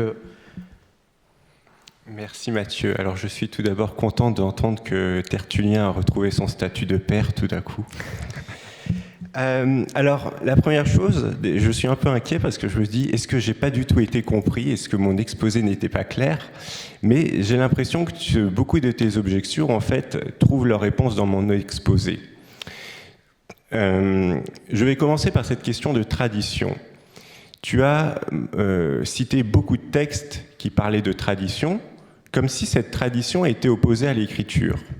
Mais j'ai pourtant pris le temps de bien expliquer qu'à l'origine, pour l'Église ancienne, la tradition était simplement un mode de transmission qui impliquait l'écrit ou l'oral, mais qui n'impliquait aucun dogme supplémentaire. Tout l'enjeu est là. Ce qu'il faudrait démontrer, c'est qu'effectivement, les premiers pères aient cru qu'il y ait des dogmes qui aient été transmis que par oral. Et ça, aucune de tes citations ne le démontre. D'ailleurs, il y a des citations qui, au contraire, affirment nettement l'écriture seule, et j'en donnerai une seule pour le temps. Elle est intéressante car elle est dans la plus ancienne catéchèse. Elle est de Cyril de Jérusalem, le responsable de cette église au IVe siècle. « Garde toujours dans ton intelligence ce sceau qui actuellement t'est brièvement esquissé à grands traits, et qui, si le Seigneur l'accorde, te sera exposé du mieux possible en recourant à la démonstration tirée des Écritures. Car, lorsqu'il s'agit des divins et saints mystères de la foi, il faut que rien, pas même la plus humble parcelle, n'en soit transmis par une autre voie que celle des saintes Écritures, ni détourné de son sens par des affirmations téméraires ou des combinaisons verbales. Ne va pas croire naïvement qui t'expose ces mystères s'il ne t'offre à partir des divines Écritures la démonstration des vérités qui te sont annoncées, car la foi qui sauve vient elle-même non pas d'un langage disserte, mais de la démonstration des Saintes Écritures. Difficile de faire une affirmation plus nette du sola scriptura. Alors, avant d'en venir à la question du canon et aussi de l'épistémologie sur laquelle j'aimerais revenir, je signalerai juste que tu n'as pas répondu à l'objection concernant la peine de mort, puisque tu as changé mon objection. Mon objection ne portait pas sur la peine de mort, mais sur la peine de mort des hérétiques, ce qui est totalement différent, car il y a bien un consensus patristique contre la peine de mort des hérétiques, alors même que les pères de l'Église acceptaient que la justice séculaire administre la peine de mort. Et là, toute la contradiction, elle est là. Et là, tu as habilement changé l'objection. Alors, sur la question du canon, notons bien que le protestantisme n'implique pas un canon particulier en soi. Et ce n'est pas moi qui le dis, c'est la conférence qui s'est réunie, qui est probablement une des plus importantes conférences des théologiens évangéliques à Chicago, et qui a fait cette fameuse déclaration de Chicago, justement sur l'inhérence biblique, et qui s'est abstenu de définir un canon dans cette déclaration, justement parce qu'ils affirmaient que le protestantisme ne dépend pas d'un canon particulier. Et même si on l'a oublié, il y avait d'ailleurs des divergences entre la théologie luthérienne et réformée sur ce sujet. Le protestantisme ne s'effondre donc pas parce qu'on a 66 ou pas livres dans la Bible. Mais surtout, le canon n'est pas une autoréfutation. En fait, tout ton argument épistémologique repose sur une contradiction, je dirais une erreur logique majeure, c'est que tu confonds infaillibilité et certitude. Une source faillible peut très bien nous fournir des certitudes. En l'occurrence, il n'y a aucun problème avec la définition que j'ai donnée du sola scriptura, et si tu en vois un, je veux bien l'écouter. Il n'y a aucun problème à reconnaître que la tradition de l'Église nous a transmis ce canon. Mais en aucun cas, on ne reconnaît l'infaillibilité de cette tradition. Simplement, pour cette question du canon, nous avons des arguments qui nous permettent d'avoir la certitude que c'est bien le bon. Ces arguments reposent aussi bien sur des éléments, je dirais, externes, liés à la tradition, que des arguments internes liés à la Bible elle-même et qui ont été abondamment développés par les réformateurs. J'aimerais maintenant en venir à cette question de l'unité de l'Église. Je dirais que cette unité est assez factice. On parle souvent des milliers de dénominations protestantes. Cela me fait penser à l'argument des milliers d'erreurs dans les copies de la Bible qui sont avancées par les théologiens athées ou musulmans ou autres. En réalité, il faut voir quelle est la conséquence des divisions. C'est-à-dire que la plupart des dénominations protestantes, en réalité, se reconnaissent mutuellement entre elles comme membres d'une même Église. Tandis que dans les Églises dites apostoliques, une division est définitive et quelque part impossible à résoudre. Les premières divisions qui ont eu lieu dans l'Église, avant l'apparition du protestantisme, durent toujours aujourd'hui et sont tout simplement impossibles à résoudre. Si on suit la logique catholique romaine ou orthodoxe, on doit par exemple reconnaître qu'en 1054, le Christ aurait d'un coup perdu la moitié de son Église. C'est quelque chose qui me paraît assez peu vraisemblable. Par ailleurs, j'aimerais souligner qu'aujourd'hui, il y a au sein, déjà d'un point de vue historique, il y a les mêmes contradictions au sein du magistère. Un exemple tout simple, la mort, être un bébé qui meurt sans baptême, est-il sauvé ou pas ? Augustin disait qu'il était de foi catholique, et la doctrine a été reprise par Grégoire le Grand, que toute personne morte sans baptême, y compris un bébé, allait directement en enfer. Cela a été la doctrine pendant des siècles de l'Église catholique romaine, qui a ensuite tempéré avec les limbes, et tout d'un coup, plus fort que les illusionnistes, Jean-Paul II, en un acte magistériel, a fait disparaître plusieurs siècles de tradition en publiant son catéchisme dans lequel les limbes n'existaient plus. Il y a de nombreuses contradictions de ce type dans l'histoire du magistère, et ces divisions au sein des églises apostoliques, et c'est ça aussi un point important, sont négatives pour l'Évangile. Par exemple, sans les divisions de l'Église au 5e, 6e, déjà dès le 4e siècle, 4e, 5e, 6e siècle, probablement que l'islam ne serait jamais sorti d'Arabie, ou en tout cas n'aurait jamais réussi à conquérir l'Empire romain. C'est seulement à cause de ces divisions que l'islam a pu s'imposer sur un certain nombre de territoires. Au contraire, les divisions entre protestants, loin d'être un obstacle à l'Évangile, sont au contraire une source de dynamisme. Alors ça peut paraître surprenant, mais il y a des sociologues qui ont travaillé sur le sujet. Alors pour ceux qui sont intéressés, j'en ferai une vidéo sur ma chaîne, mais je vous présente les arguments clés, notamment Fink et Rottnest-Stark, The Churching of America. Ils ont montré que cette multiplication des dénominations était au contraire un facteur de dynamisme pour le monde protestant évangélique. Et j'aimerais simplement vous donner deux statistiques principales. En 2000, il y avait 400 millions d'évangéliques, 2010, 500 millions, 2020, 640 millions. La dénomination protestante évangélique est celle qui connaît le plus fort taux de croissance au monde. Du côté des pays occidentaux, vous constatez autour de vous une large sécularisation. Or, le pays qui résiste le mieux à cette sécularisation, ce sont les États-Unis, qui sont historiquement le pays qui contient le plus de protestants évangéliques et qui a aussi été marqué le plus par le christianisme évangélique. Mais surtout, lorsqu'on s'intéresse à la pratique religieuse des Américains et qu'on compare les différentes dénominations, on constate sur 3 dates, 1972, 2000 et 2020. En 1972, les catholiques étaient plus pratiquants que les évangéliques. 50% de catholiques contre 42% d'évangéliques.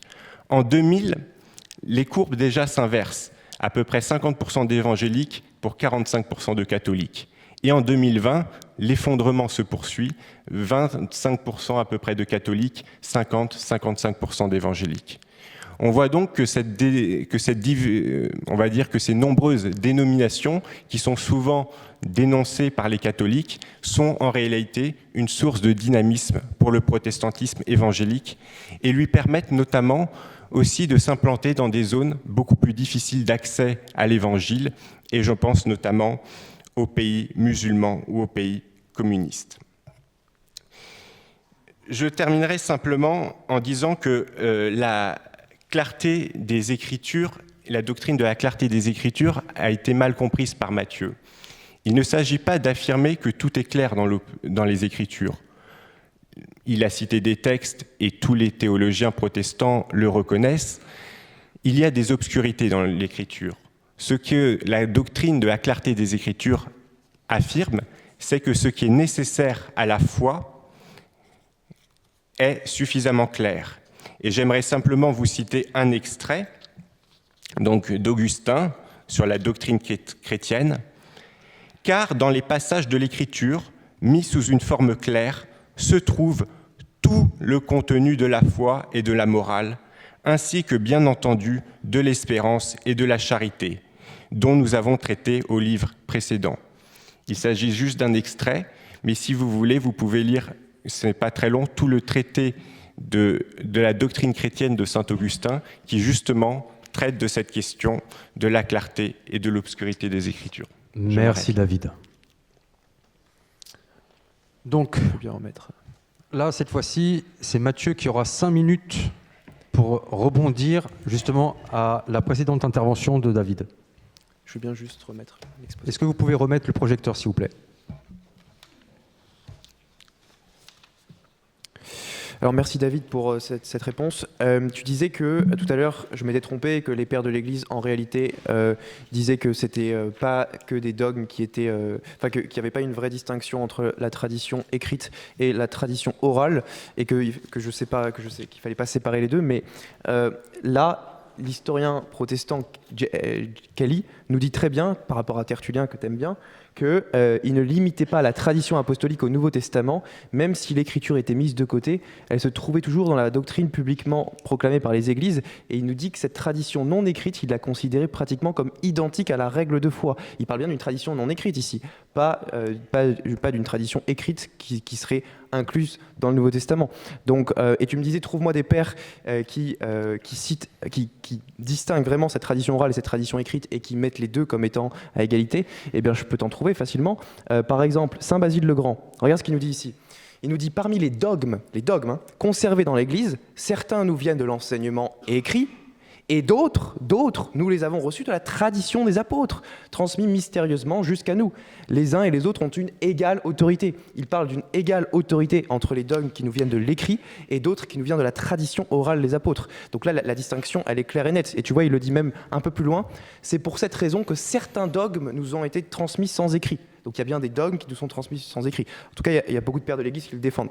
Certes, les citations que tu as données des pères de l'Église semblent soutenir non pas le sola scriptura, mais la suffisance matérielle de l'Écriture, qui est une distinction que les auteurs catholiques romains reconnaissent. Certains auteurs catholiques soutiennent la suffisance matérielle de l'Écriture. Autrement dit, l'Écriture contiendrait implicitement toutes les vérités nécessaires au salut, mais cela nécessite l'explicitation par le magistère. Et on ne croit pas à la suffisance formelle de l'écriture. Et le problème du sola scriptura, c'est que vous soutenez la suffisance formelle de l'écriture. Donc ça, c'était pour la question des pères. Tu dis aussi que, ça m'a surpris, tu as dit pour les protestants, il n'y a pas de canon fixé biblique des Écritures. Je ne sais pas à vous, mais tous les réformateurs sont d'accord pour dire qu'il y a 66 livres dans l'Ancien Testament, 27 dans le Nouveau, et que le canon, il est fixé. Je ne peux pas, je pense, arriver et dire « je suis protestant, moi j'ai envie de retirer l'Apocalypse » ou l'Épître aux Hébreux, parce que c'était disputé par les pères de l'Église, et j'ai envie de les remplacer par la Didaché ou l'Épître de Clément de Rome. Si le canon des Écritures est ouvert, c'est ce genre de choses que je pourrais faire. Donc peut-être que tu défends cette position, mais dans ce cas-là, tu es tout seul quasiment dans le monde protestant à défendre ça. Je ne pense pas qu'il y a des protestants ici qui seraient d'accord avec toi, comme quoi il n'y a pas de canon particulier pour les protestants. Moi, il me semble que le canon des 66 livres fait que consensus. Bref, après tu dis...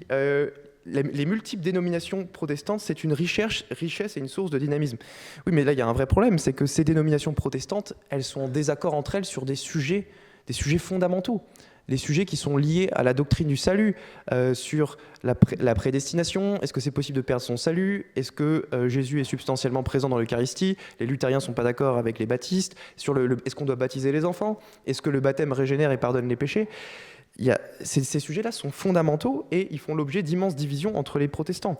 Et donc, je ne pense pas qu'on puisse dire que les multiples dénominations, c'est une richesse, parce que ça veut dire qu'il y a plein de ces dénominations qui professent l'erreur et qui professent des doctrines contradictoires alors qu'ils prétendent s'appuyer uniquement sur l'Écriture. Donc moi, ça ne me semble pas du tout être une réponse convaincante, cette idée de richesse dans la multiplicité des dénominations. La richesse, elle vient plutôt de l'unité doctrinale voulue par le Christ sur son Église. Quand l'Épître aux Éphésiens nous dit « il n'y a qu'une seule foi », c'est pas trop compatible avec le fait qu'il y ait énormément de dénominations différentes. J'ai pas dit des milliers d'ailleurs, je n'ai pas donné cet argument. Bref, après pour le magistère, tu dis qu'il y a une contradiction sur les limbes, mais l'Église s'est pas contredite sur les limbes. Le catéchisme de Jean-Paul II ne mentionne pas les limbes, certes, mais il nous dit que on peut espérer pour le salut des enfants morts sans baptême. On ne peut pas en avoir la certitude, mais on peut l'espérer. Catéchisme numéro 1261 de mémoire. Mais cette espérance, c'est pas une contradiction avec les limbes, parce que les limbes, déjà, ça n'a jamais fait l'objet d'un dogme dans l'histoire de l'Église. C'était une opinion théologique très largement répandue, mais ça n'a jamais été dogmatisé par le magistère. Ce qui est dogmatique, ce qui est de foi, c'est que si on arrive après la mort avec le péché originel sur son âme, on ne peut pas entrer dans la vision béatifique. Mais il n'est pas exclu que, par un moyen connu de Dieu, Dieu puisse retirer le péché originel sur l'âme de ses enfants avant qu'ils entrent dans la vision béatifique. Et c'est pour ça qu'on peut espérer pour leur salut, comme nous dit le catéchisme. Il n'y a pas de contradiction du magistère à ce niveau-là. Donc voilà, je pense vraiment qu'il y a un vrai problème sur ta position du canon, et j'aimerais qu'on en discute après, parce qu'il me semble que tu défends que le canon est faillible et que du coup, quelqu'un pourrait choisir de retirer des livres. Et d'ailleurs, c'est cohérent, parce que Luther, à un moment donné, voulait retirer l'épître de Jacques, qu'il appelait l'épître de la paille, parce qu'elle ne correspondait pas à sa doctrine du sola fide. Donc, je ne sais pas si tu défends cette position, mais peut-être qu'on aura l'occasion d'en discuter. Merci Mathieu. Donc, David, c'est à ton tour de rebondir sur le rebond de Mathieu. Oui, alors on en rediscutera car la citation sur la règle de la foi en fait confirme plutôt ce que je dis. Donc je pense qu'on discutera du sens que tu donnes à règle de foi. Concernant Basile de Césarée, oui, en fait c'est un très bon exemple puisqu'il est justement à la jonction, à la transition de la tradition 1 et de la tradition 2 que j'évoquais dans mon exposé. C'est-à-dire que c'est effectivement un des premiers pères, mais on est quand même au IVe siècle, qui commence à invoquer des traditions externes. Mais c'est intéressant pour plusieurs raisons. D'une part, lui-même, en réalité, lorsqu'il donne des exemples, il ne donne que des exemples de rites et de pratiques. C'est-à-dire qu'il n'y a pas d'autres dogmes à proprement parler. Et d'ailleurs, les théologiens, y compris orthodoxes et catholiques que j'ai cités précédemment, soulignent cela. D'ailleurs, petite parenthèse, je cite Congar non pas comme autorité dogmatique, mais comme chercheur, comme historien. C'est pour cette raison que je le cite. Mais accessoirement, comme il a été créé cardinal à la fin de sa vie, on peut supposer que ses publications n'ont pas choqué l'Église romaine. Donc Basile, c'est intéressant parce qu'il arrive effectivement à une période de transition. Et le passage n'a pas été cité en entier, mais il est intéressant à lire dans son traité sur le Saint-Esprit. En fait, Basile invoque une discipline, ce qu'on appelle la discipline de l'arcane, qui est quelque chose qui est apparu de manière très circonstanciée à l'époque, durant l'Antiquité tardive. C'est à l'époque où le christianisme luttait contre les religions à mystère. Et en luttant contre les religions à mystère, le christianisme a adopté certaines méthodes de ces religions à mystère, dont l'idée qu'il y aurait des enseignements ésotériques transmis en secret. Le problème, c'est que cette déclaration de Basile contredit directement de nombreux autres textes, notamment ceux d'Irénée de Lyon, qui, contre les gnostiques, affirment au contraire que toute proclamation de l'Évangile, toute la doctrine chrétienne est publique.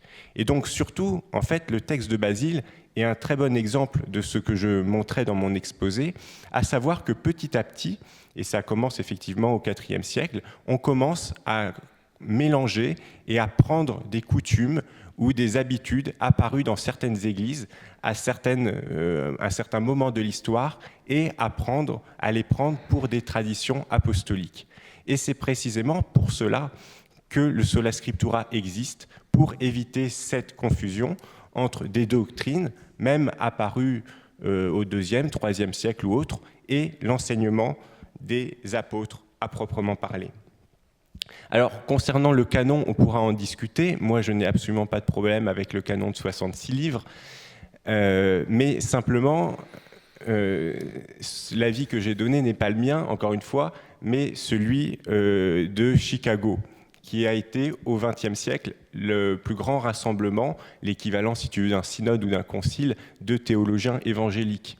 Et ça, tu le trouves notamment dans le livre de R.C. Sproul que tu as cité tout à l'heure. Mais surtout, il semble, alors je ne sais pas comment formuler ça, mais qu'il y ait une question que tu ignores, c'est que la question du canon, en fait, a été un sujet de discussion entre théologiens luthériens et réformés. C'est-à-dire que les luthériens et les réformés, traditionnellement, dans leur scolastique, ne reconnaissent pas le même canon biblique. C'est que les luthériens introduisent une distinction, c'est que pour eux, il y a des livres deutérocanoniques au sein du Nouveau Testament. Donc tu vois qu'ici, les protestants pouvaient être séparés. Cela ne remet pas en cause le protestantisme lui-même. Et surtout, encore une fois, les divisions qui existent entre les églises protestantes, je pense qu'il est bien sûr important de continuer à maintenir le dialogue entre nous et de poursuivre vers une unité, mais elle n'empêche, encore une fois, pas du tout l'évangélisation et le fait de se reconnaître mutuellement comme frères et sœurs. Et c'est quand même ça qui est le plus important. Au sein du CNEF, par exemple, il y a des dénominations très différentes, et pourtant tous se reconnaissent membres de la même Église. Et je terminerai là-dessus. Si on passe à la pratique, je dirais que tu peux trouver plus de différences théologiques entre deux paroisses catholiques romaines à Paris qu'entre deux églises évangéliques de des dénominations différentes. Alors tu m'objecteras, je connais ta réponse, et si j'ai 30 secondes, je vais continuer. Tu m'objecteras, oui, mais ce sont des hérétiques qui ne suivent pas forcément le magistère. Certes, mais lorsque ces hérétiques se retrouvent être des enseignants qui ont mandat de l'Église officielle, voire même, comme tu sembles pouvoir au moins le suggérer, tu me diras, des autorités officielles et pourquoi pas le pape, est-ce qu'on peut réellement parler d'un magistère cohérent ? C'est-à-dire que si le magistère lui-même, ou en tout cas l'institution qui en est garante, confie à l'enseignement de ses futurs ministres des personnes qui remettent en cause son magistère, peut-on vraiment lui faire confiance ? Merci David. Bon, maintenant on va passer à la phase des 15 minutes. Alors comment ça va se passer ? Donc en fait, ça va être tout simplement un interrogatoire. Donc l'un pose des questions en utilisant le temps et l'argumentaire qu'il souhaite pour faire sa démonstration, et l'autre aura 45 secondes pour répondre au développement proposé. Donc, Mathieu, tu peux développer, vas-y. Oui, alors juste pour préciser que je ne défends pas que le pape est hérétique. Par contre, il peut y avoir certains théologiens aujourd'hui qui enseignent des choses qui sont contraires au magistère, même dans certaines universités, malheureusement. C'était une petite parenthèse. Alors, première question, quels sont selon toi, parce qu'on va parler Bible, moi j'aime bien parler Bible, les versets bibliques qui prouveraient le sola scriptura ? Ce sont les versets que j'ai cités concernant le dépôt de la foi, puisque nous avons le commandement de Jésus transmis par les apôtres de garder la foi. La question est comment la garde-t-on ? Et le sola scriptura est la meilleure réponse à cela. On la garde en étant sûr que les doctrines auxquelles nous adhérons sont dans la Bible. Alors, est-ce que tu peux me lire, ou tu le connais peut-être de tête, le verset 1 Timothée 3,15 ? Alors on peut le... Bon, Est-ce que tu veux le lire ? Sinon je... Bon, c'est pas grave. Donc, oui, je le sors tout de suite. Merci la technologie.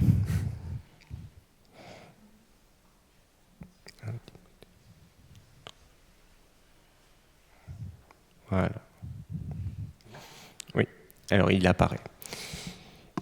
Mais si je tarde, tu sauras comment il faut se conduire dans la maison de Dieu, qui est l'église du Dieu vivant, la colonne et l'appui de la vérité.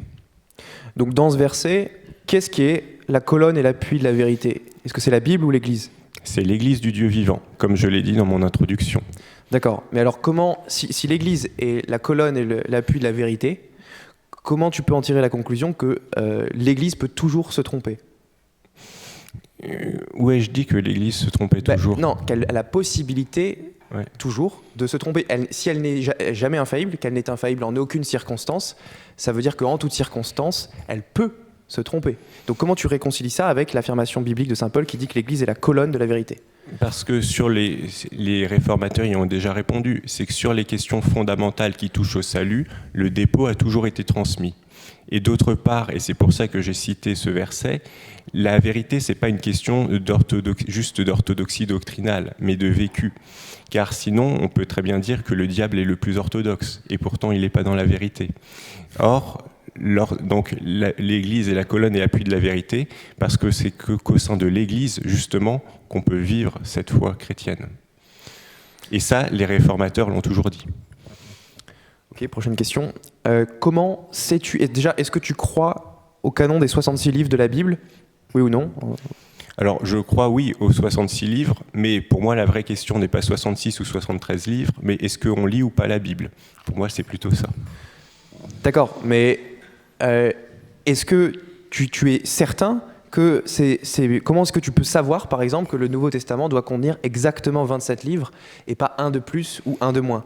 Alors, je n'ai pas besoin d'être certain qu'il contient exactement 27 livres, ni un de plus, ni un de moins, mais je suis certain que les 27 livres sont bien apostoliques. Pourquoi ? D'une part, parce que la tradition de l'Église est diverse et ancienne sur ce sujet, et d'autre part, parce qu'il y a des éléments internes à ces livres concernant la doctrine, ainsi que le témoignage du Saint-Esprit.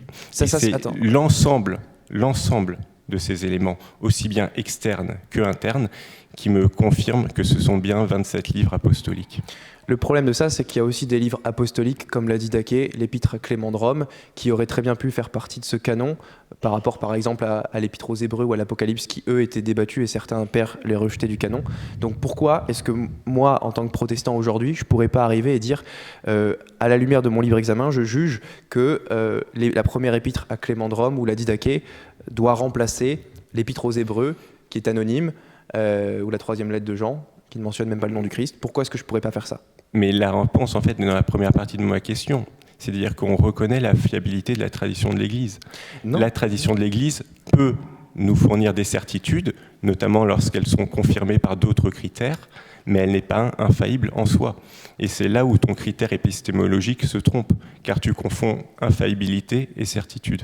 Là, tu fais appel à la tradition de l'Église pour justifier le canon du Nouveau Testament, mais justement, j'ai montré dans mon exposé que, cette tradition n'est pas unanime, que certains de ces livres étaient disputés. Donc à partir du moment où une tradition est disputée, pourquoi aujourd'hui tu ne pourrais pas choisir d'opter pour certains de ces livres disputés, premièrement. Et deuxièmement, c'est quand même particulier que tu dis attacher autant d'importance à la tradition de l'Église, sachant que cette tradition est unanime en faveur du pédobaptême et la régénération baptismale, chose que tu rejettes, puisque tu n'es pas pédobaptiste, contrairement à toute la tradition. Donc d'un côté, tu acceptes la tradition des 27 livres qui encore n'est pas unanime. Par contre, la tradition unanime en faveur du pédobaptême, tu la rejettes. Alors, la tradition concernant les 27 livres du Nouveau Testament, en gros, le débat, la plupart des livres des 22 sont acceptés dès le IIe siècle. Le débat porte sur 2 Pierre, 2-3 Jean, Apocalypse et j'en énumère toujours un. Hébreu. Hébreu.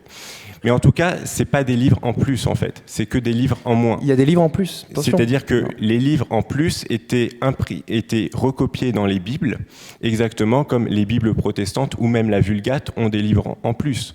Tu sais que la Vulgate contient plus de livres que le canon officiel de l'Église catholique romaine. Donc là, c'était la même chose à cette époque. Ensuite, le pédobaptême, on peut être protestant et pédobaptiste, protestant et crédo-baptiste. Donc ce n'est pas une objection contre le protestantisme. Je signalerai juste que la tradition n'est pas aussi unanime que tu le dis, puisque le Tertullien, qui un coup est un père, un coup n'est plus un père, avec toi on ne sait plus trop, en tout cas n'était pas pédobaptiste, et que par ailleurs, tout au long du 3e, 4e siècle, il y a une tradition téléobaptiste qui est très bien attestée dans l'Église. J'ai pas l'impression que factuellement, tu t'es trompé sur les livres. Il y a Lettres aux Hébreux, Jacques, 2 Pierre, Jude, Apocalypse de Jean qui a été disputé, mais il y avait aussi certains qui voulaient inclure le Pasteur d'Hermas et l'Évangile aux Hébreux. Et donc, pourquoi, ça répond pas à ma question, pourquoi moi, je ne pourrais pas arriver aujourd'hui, je te dis, David, je suis protestant, je crois au sola scriptura, il n'y a pas d'autorité infaillible en dehors de l'Écriture. Certains pères étaient favorables à inclure le Pasteur d'Hermas ou l'Évangile aux Hébreux ou même l'Épître de Clément de Rome ou la Didaché dans l'Écriture, et je veux les inclure dans l'Écriture et remplacer ça par l'Épître aux Hébreux par exemple, enfin enlever l'Épître aux Hébreux. Admettons que je veuille faire ça. Avec quels critères objectifs tu pourrais me dire infailliblement que j'ai tort? Si j'ai bien compris ta position, on ne peut pas dire infailliblement que j'ai tort. Tu dirais juste, bah oui, c'est ton interprétation de la tradition. Alors, quelle liste canonique inclut les livres que tu cites ? Quelle liste canonique ? Canonique inclut les livres que tu cites. C'est Eusèbe de Césarée qui liste les livres contestés, donc contestés par certains pères. Il ne mentionne pas exactement tous les pères qui contestent tel ou tel livre. Il fait d'un côté les livres acceptés, les livres rejetés et les livres contestés. Et donc, ça vient d'Eusèbe de Césarée. Tu peux la lire ou pas ? Donc, dans les livres acceptés, il met Matthieu, Marc, Luc et Jean, Actes, Lettre de Paul, 1 Pierre. Dans les livres rejetés par tout le monde unanimement, Apocalypse de Pierre, Lettre de Barnabé, Évangile de Pierre, Thomas et Matthias, Actes de Paul, André et Jean. Et dans les livres contestés, donc débattus, Lettres aux Hébreux, Jacques, 2 Pierre, Jude, Apocalypse de Jean, Pasteur d'Hermas, Évangile aux Hébreux. Donc ça veut dire qu'au début du IVe siècle, au moment où Eusèbe écrit, il y avait encore des débats chez les chrétiens sur est-ce qu'on doit inclure ou non ces listes dans le canon biblique. Pourquoi est-ce que, vu que la tradition n'est pas unanime, moi, en tant que protestant au XXIe siècle, je ne peux pas arriver et dire je veux retirer l'Épître aux Hébreux et la remplacer par la première lettre de Clément, par exemple. Avec quelle autorité pourrait me dire non, Matthieu, c'est pas ça qu'il faut faire. Alors, c'est intéressant Alors, première chose, en fait, il n'y a aucune liste émanant d'Église qui les inclut. C'est-à-dire qu'il y avait peut-être des débats, mais de fait, aucune liste canonique émanant d'Église n'inclut les livres dont tu parles. C'est-à-dire que le 27, c'était un seuil au-dessus, mais il y avait plutôt des livres sur 22, en gros c'était ou 22 ou un peu plus. Mais c'était d'ailleurs en fait l'objection que j'évoquais tout à l'heure des luthériens, c'est que les luthériens faisaient cette distinction entre livres proto-canoniques, reconnus par tous, et livres deutérocanoniques, qui n'avaient été reconnus que par certaines églises. Et donc c'était exactement leur argument. Et en soi, l'argument est tout à fait recevable. Donc tu peux très bien faire la distinction entre livres proto-canoniques, c'est-à-dire les livres sur lesquels tu fondes les arguments de foi, et les livres deutérocanoniques. Mais en fait, cela ne change strictement rien à la doctrine chrétienne. D'accord, donc tu dis justement qu'on fait une distinction entre les livres deutérocanoniques et les livres proto-canoniques, donc les livres où on peut fonder la doctrine de la foi et les livres débattus. Mais donc, justement, dans les livres débattus, si on prend ce critère-là, ça voudrait dire que parmi les livres débattus, il y aurait l'Épître aux Hébreux, Jacques, 2 Pierre, Jude, Apocalypse de Jean, etc. Et donc on ne pourrait pas fonder des arguments de foi en se basant sur ces livres. Or, les protestants sont les premiers à faire appel à l'Épître aux Hébreux pour attaquer le catholicisme sur le sacrifice de la messe ou des choses comme ça. Donc eux-mêmes font des arguments de foi en se fondant sur ces livres disputés. Donc je ne pense pas que ici les protestants dans la salle seraient d'accord pour dire que on peut légitimement ne pas fonder des arguments de foi sur les livres comme l'Épître aux Hébreux, Jacques, 2 Pierre, Jude, Apocalypse de Jean. Il me semble que nous tous ici dans la salle, on fonde certains de nos arguments de foi, certaines de nos doctrines théologiques en se fondant sur ces livres. Oui, mais je crois que tu n'as pas compris l'objection. Je n'ai pas dit que c'était ma position, ni que c'était la position que l'on devait adopter. Mais j'ai juste dit que c'était une distinction possible et qui était faite par certains théologiens luthériens pour distinguer les livres proto-canoniques et deutérocanoniques. Maintenant, pourquoi elle n'est pas forcément convaincante et pourquoi les théologiens réformés ne l'ont pas adoptée, c'est qu'ils ont considéré que le témoignage en faveur des 27 livres était suffisamment ancien et cohérent pour être acceptable. Plus, évidemment, les arguments développés par Calvin et les autres théologiens sur l'auto-attestation des Écritures et le témoignage du Saint-Esprit.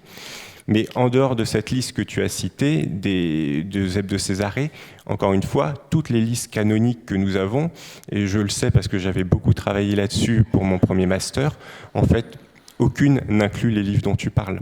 C'est-à-dire que toutes se rapprochent soit du canon protestant, soit on enlève certains livres, mais aucune n'inclut le Pasteur d'Hermas ou l'Épître aux Corinthiens. Ok, merci.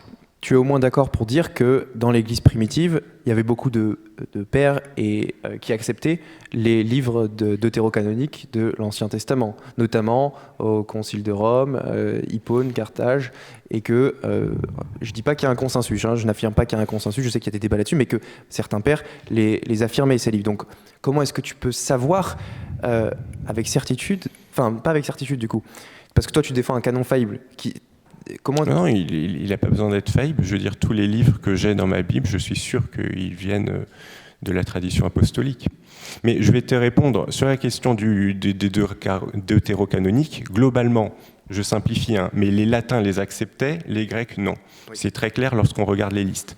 Après, encore une fois, moi, mon problème, c'est pas d'avoir 66 ou 73 livres dans la Bible. Si je débat avec un catholique romain, je veux bien partir de la même Bible que lui. C'est pas un problème. Pour moi, l'enjeu, c'est plus est-ce qu'on lit ou pas la Bible, et je pense que la vraie rupture est là.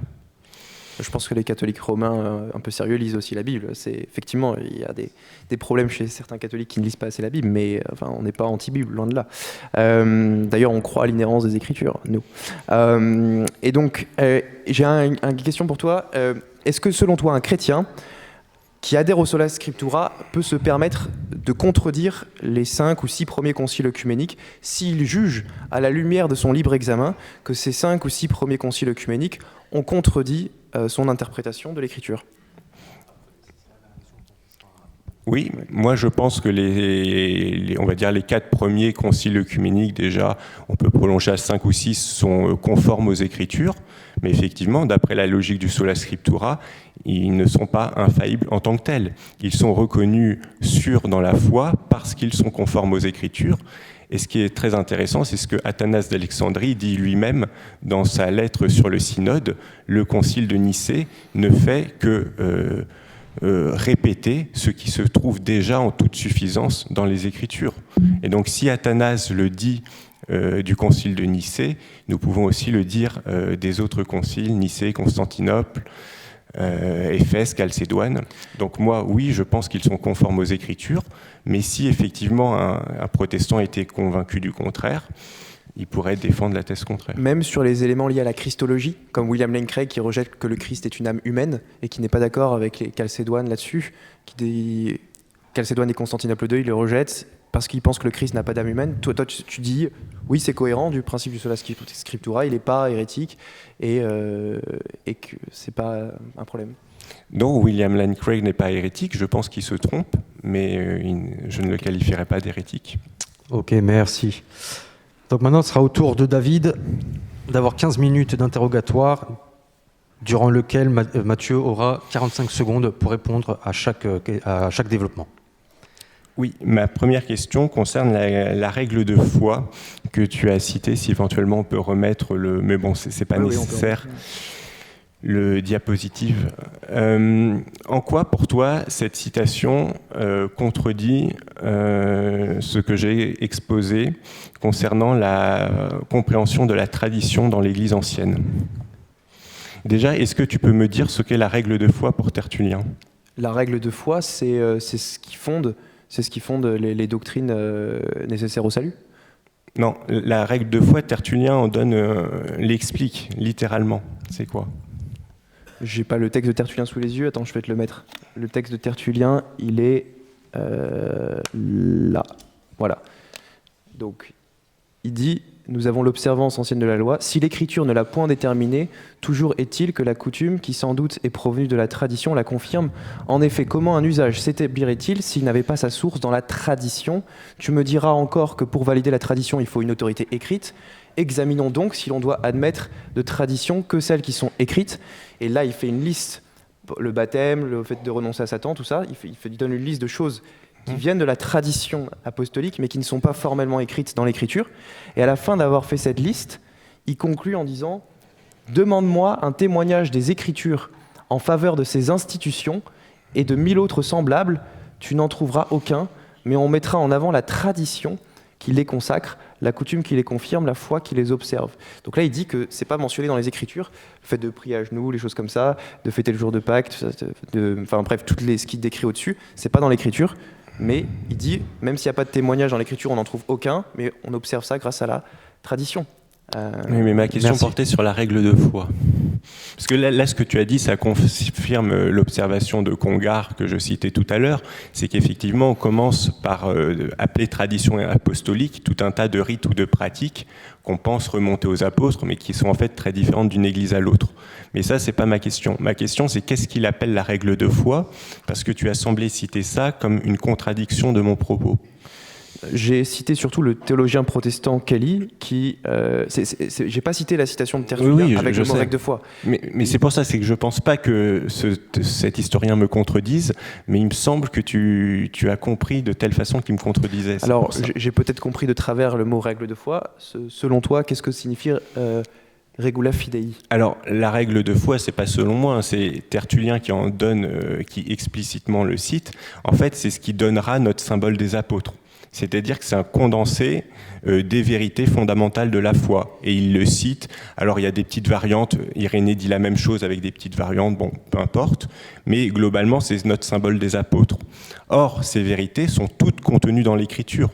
Et c'est pour ça que ça rejoint la définition que je donnais au tout début. C'est qu'effectivement, dans l'Église ancienne, on considérait que la transmission pouvait se faire par oral ou par écrit, mais c'était la même vérité qui était transmise.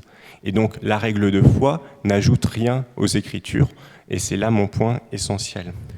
Mais chez Basile le Grand, tu es d'accord que c'est pas le cas? Oui, mais tu dis que c'est pour ça que c'est le passage, et c'est pas seulement moi qui le dis, hein, c'est, je veux dire, Congar, par exemple, qui a aussi travaillé là-dessus, justement, fait de Basile le premier qui passe de la tradition 1 à la tradition 2. Et donc là, on voit l'évolution où, effectivement, petit à petit, on commence à considérer des doctrines non écrites comme faisant aussi partie du dépôt de la foi. Mais encore une fois, ce n'était pas la position de l'Église ancienne qui nous a transmis les Écritures. Même Origène? Même Origène, oui. Parce que justement, Origène, c'est très intéressant parce qu'il est souvent pris comme un allégoriste, comme quelqu'un qui ajoute beaucoup et tout ça. Mais Origène, non seulement, est très scrupuleux dans son commentaire des Écritures, mais surtout, il distingue les doctrines fondamentales qui viennent des apôtres et qui, elles, sont toutes attestées des Écritures, des spéculations. Et ce qui est intéressant, c'est que cette distinction se retrouve dans la théologie protestante classique, qui justement, et j'insiste là-dessus parce que ça avait été un peu contredit par ton exposé au début, distingue, alors les noms varient d'un théologien à l'autre, mais tu trouves ça chez Turtin, chez tous les théologiens classiques, distingue en général 3 catégories d'articles. Les articles fondamentaux, et c'est eux qui sont liés par le sola scriptura, les articles probables et ce qu'on peut appeler les opinions théologiques. Alors par contre, ça s'est un petit peu inversé. On avait l'impression que c'était Mathieu qui posait plus de questions à David Vincent, donc on va remettre les choses dans l'ordre. Donc vas-y, David Vincent, tu peux continuer ta phase interrogatoire. Alors ma question, c'est penses-tu que le magistère propose des interprétations qui soient toujours cohérentes avec les Écritures tout au long de l'histoire ?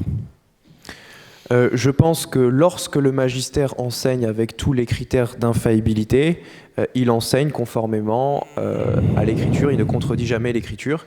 Il est possible, théologiquement l'Église ne l'exclut pas, que le magistère puisse se tromper sur tel ou tel point quand les critères d'infaillibilité ne sont pas remplis.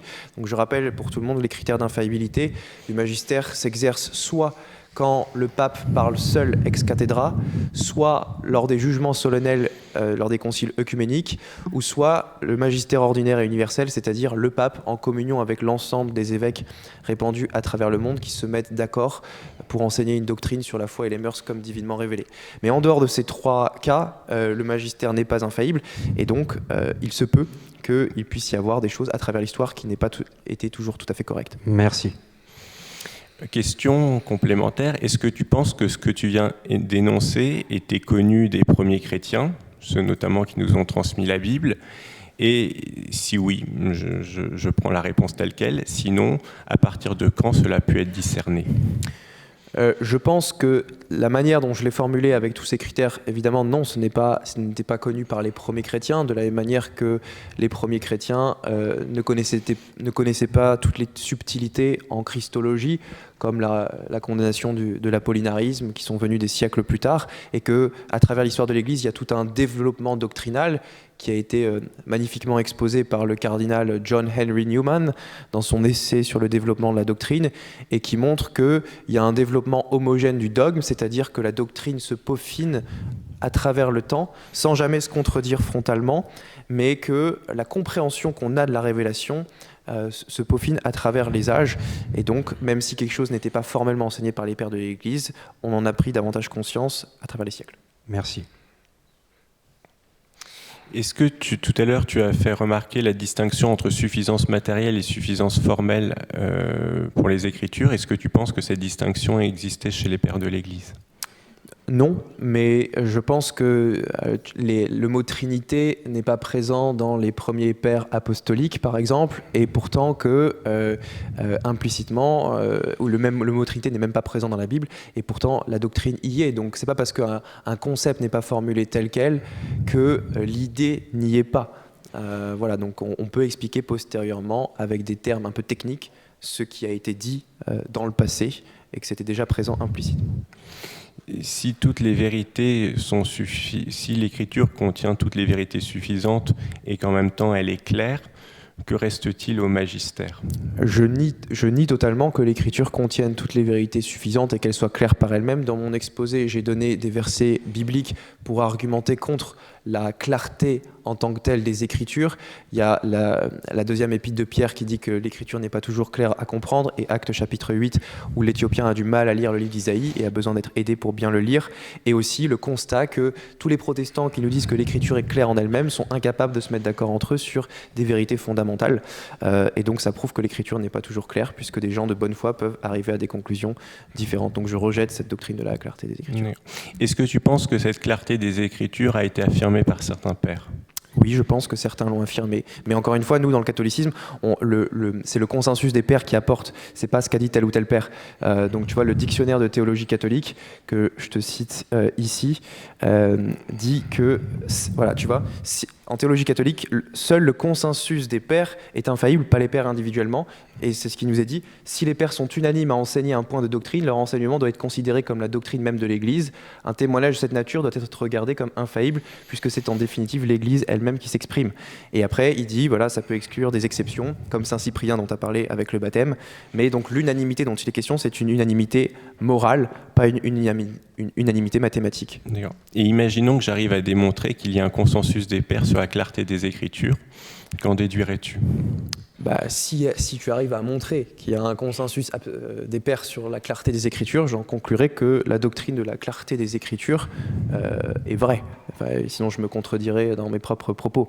Mais je demande à ce que ça soit démontré. Parce que, voilà.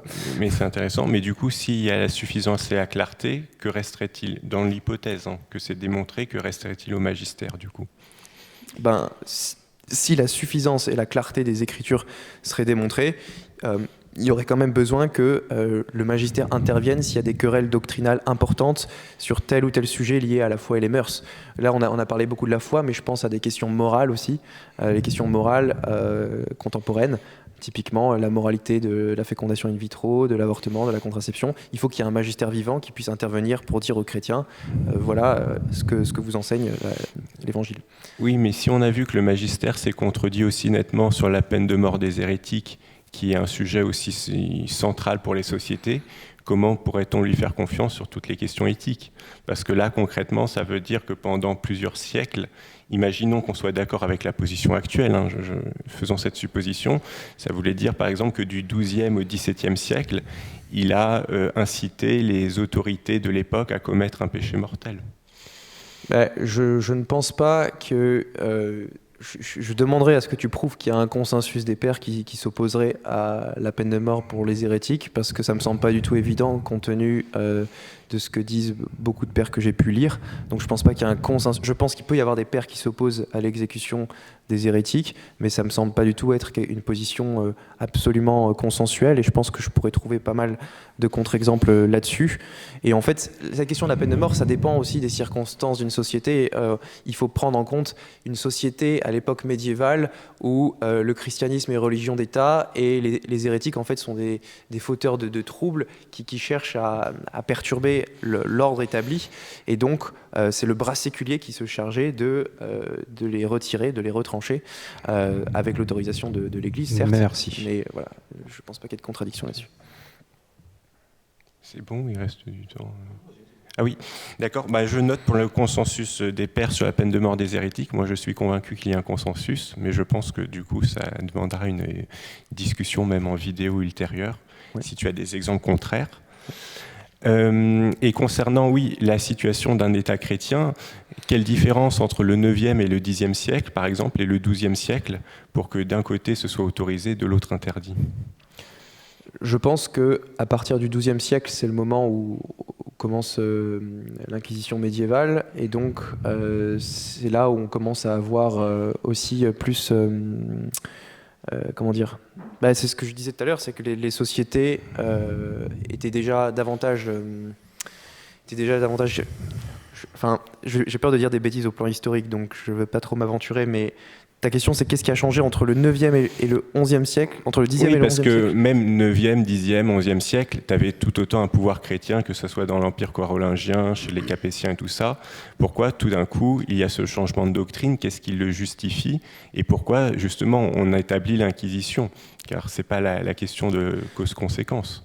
Mais je pense que, tu dis changement de doctrine, mais je pense que c'est plutôt des jugements prudentiels de la part de certains inquisiteurs, ou même, tu peux faire référence au pape Innocent IV dans Adex Tirpanda, publié au XIIIe siècle, qui autorise la torture et la peine de mort de manière circonstanciée dans certains États. Mais tout ça, c'est des jugements prudentiels qui ne sont pas couverts par l'infaillibilité de l'Église. Ça ne relève pas de l'infaillibilité du magistère, et donc on peut tout à fait soutenir que telle ou telle décision des papes de l'époque était erronée et s'y opposer en tant que catholique. Donc il n'y a pas de contradiction formelle avec l'infaillibilité du magistère. Merci. Donc là, ça va être terminé. Donc on va passer maintenant à la phase des 5 minutes de conclusion. Donc on va commencer par Mathieu et on terminera par David. Oui. Donc Mathieu, vas-y, tu peux y aller. Très bien. Eh ben, merci David pour ce débat. Alors, si on résume un petit peu, moi j'avais donné un argument sur le fait que l'Écriture sainte n'enseigne pas le sola scriptura. Et donc, je pense pas que... Enfin, j'ai pas été très convaincu par les versets bibliques que tu m'as donnés en faveur du sola scriptura. Il me semble que les versets que tu as évoqués ne montrent pas que seule l'Écriture est la source infaillible d'autorité et qu'il ne peut pas exister d'autorité infaillible en dehors de l'Église. Il me semble que la Bible n'enseigne jamais ça à aucun moment. Il me semble aussi que le problème du canon demeure, que du coup, selon toi, eh bien, on n'est pas certain que le canon des 66 livres soit exact, et que je pense que ça laisse la porte ouverte au libre examen pour une personne de bonne foi qui se dit convaincue que tel ou tel livre n'est pas inspiré et qui se permet de le retrancher des Écritures, encore une fois en se fondant sur des critères objectifs, le fait que certains pères l'acceptaient et d'autres ne l'acceptaient pas. Donc je ne vois pas pourquoi aujourd'hui, en principe, un protestant ne pourrait pas, comme je l'ai dit, retirer un livre comme l'Épître aux Hébreux et le remplacer par la Didaché ou l'Épître à Clément de Rome. Et ça, je pense que ça pose un gros problème du coup pour l'unité de l'Église, parce que du coup, comme tu dis, le canon est ouvert, donc chacun peut choisir un petit peu quel est son canon des Écritures. On n'a plus cette unité de foi commune.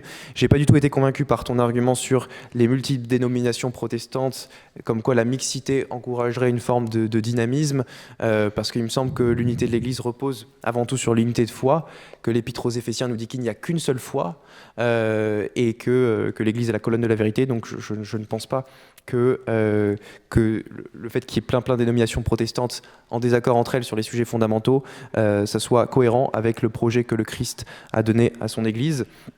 Et puis encore une fois, voilà, je pense que si on est protestant, on ne peut pas connaître avec certitude quel est le bon canon biblique. J'ajoute au final que je n'ai pas parlé des questions morales ce soir, mais il y a aussi un problème sur l'absence de magistère sur les questions morales dans le protestantisme, c'est-à-dire que les protestants n'ont pas d'autorité à laquelle se référer, qui peuvent trancher infailliblement des questions en matière d'éthique, comme l'avortement, comme la PMA, la fécondation in vitro, la contraception. Je rappelle que toute la tradition de l'Église a été opposée à la contraception jusqu'à 1930. C'est les anglicans les premiers à l'avoir autorisée, alors que tous les pères, tous les docteurs, tous les théologiens jusqu'à 1930 y étaient opposés, et le protestantisme a suivi derrière. Il n'y a que l'Église catholique qui aujourd'hui demeure fidèle à cet enseignement bimillénaire de l'Église dans son encyclique Humanae Vitae sur l'éthique sexuelle. Et donc je pense que le fait de ne pas avoir de magistère sur des questions comme ça pose de vrais problèmes en termes d'éthique. Voilà. Et que je trouve ça très grave de dire, comme tu l'as soutenu tout à l'heure, qu'un chrétien peut se permettre de rejeter les premiers conciles œcuméniques sur la christologie, sous prétexte que son libre examen personnel lui dit qu'il n'interprète pas l'écriture ainsi, et donc que des protestants comme William Lane Craig puissent dire que le Christ n'avait pas d'âme humaine, par exemple, ou que les trois personnes de la Trinité ont une volonté distincte, non pas une seule volonté qui est commune au Père, au Fils et au Saint-Esprit. Ça, c'est des hérésies graves sur la Trinité et sur la nature du Christ, qui, à mon avis, sont des conséquences du libre examen lié au sola scriptura. Donc voilà un petit peu ma conclusion, mais en tout cas, merci pour ce débat intéressant. Alors tout d'abord, je tiens à remercier toutes les personnes qui ont fait le déplacement, ainsi que ceux qui ont suivi ou suivront ce débat à distance. Réfléchir sur ce sujet en particulier et prendre l'habitude de façon générale de s'interroger sur nos convictions religieuses me paraît essentiel pour cheminer vers la vérité. Pour conclure, j'aimerais simplement rappeler les points essentiels de mon exposé. Et puisque nous commémorons cette année les 1700 ans du Concile de Nicée, je commencerai en citant un de ses grands défenseurs, Athanase d'Alexandrie. Assurément, les saintes écritures, divinement inspirées, suffisent à l'exposé de la vérité. Mais il y a aussi de nombreux traités composés à cette fin par nos bienheureux maîtres. Celui qui les lira comprendra l'interprétation des Écritures et pourra obtenir la connaissance qu'il désire. La Bible est pleinement suffisante pour définir la foi chrétienne. C'est de cette conviction qu'est issu le principe du sola scriptura. Cela signifie que tous les enseignements nécessaires à la gloire de Dieu, au salut de l'homme et à la vie chrétienne sont consignés de manière claire dans ces Écritures et accessibles à chacun. Si certaines critiques catholiques contre ce principe ne m'ont pas paru convaincantes, et surtout si l'alternative proposée par le catholicisme romain d'un magistère infaillible me semble être une impasse complète, tant sur le plan biblique et théologique que sur le plan historique, je note cependant que tu as bien évoqué la question éthique et que j'ai répondu pourquoi le magistère ne pouvait pas être fiable sur ce point-là. D'autres critiques, en revanche, émises contre le sola scriptura, sont dans un sens tout à fait légitime. Mais ces critiques, en réalité, ne touchent pas au sola scriptura en lui-même, mais plutôt à un dévoiement de celui-ci, dévoiement que l'on appelle parfois solo scriptura, et qui transforme ce principe en un individualisme religieux, moi tout seul et ma Bible. Cependant, rien n'est plus contraire à la pensée des réformateurs qui ont toujours insisté sur le rôle essentiel de l'Église dans la vie du chrétien. La solution à ce problème ne réside donc pas dans l'abandon du principe du sola scriptura, mais dans une meilleure compréhension et application de celui-ci. Affirmer que la Bible est la seule source infaillible pour définir la foi chrétienne n'est donc pas un rejet de l'Église, dont l'existence même est indispensable à la foi chrétienne, mais un rappel du juste rôle de celle-ci, transmettre fidèlement la doctrine reçue du Christ, afin qu'elle puisse être pleinement vécue par les fidèles. Je vous remercie. Je vous remercie beaucoup. On peut applaudir les deux intervenants.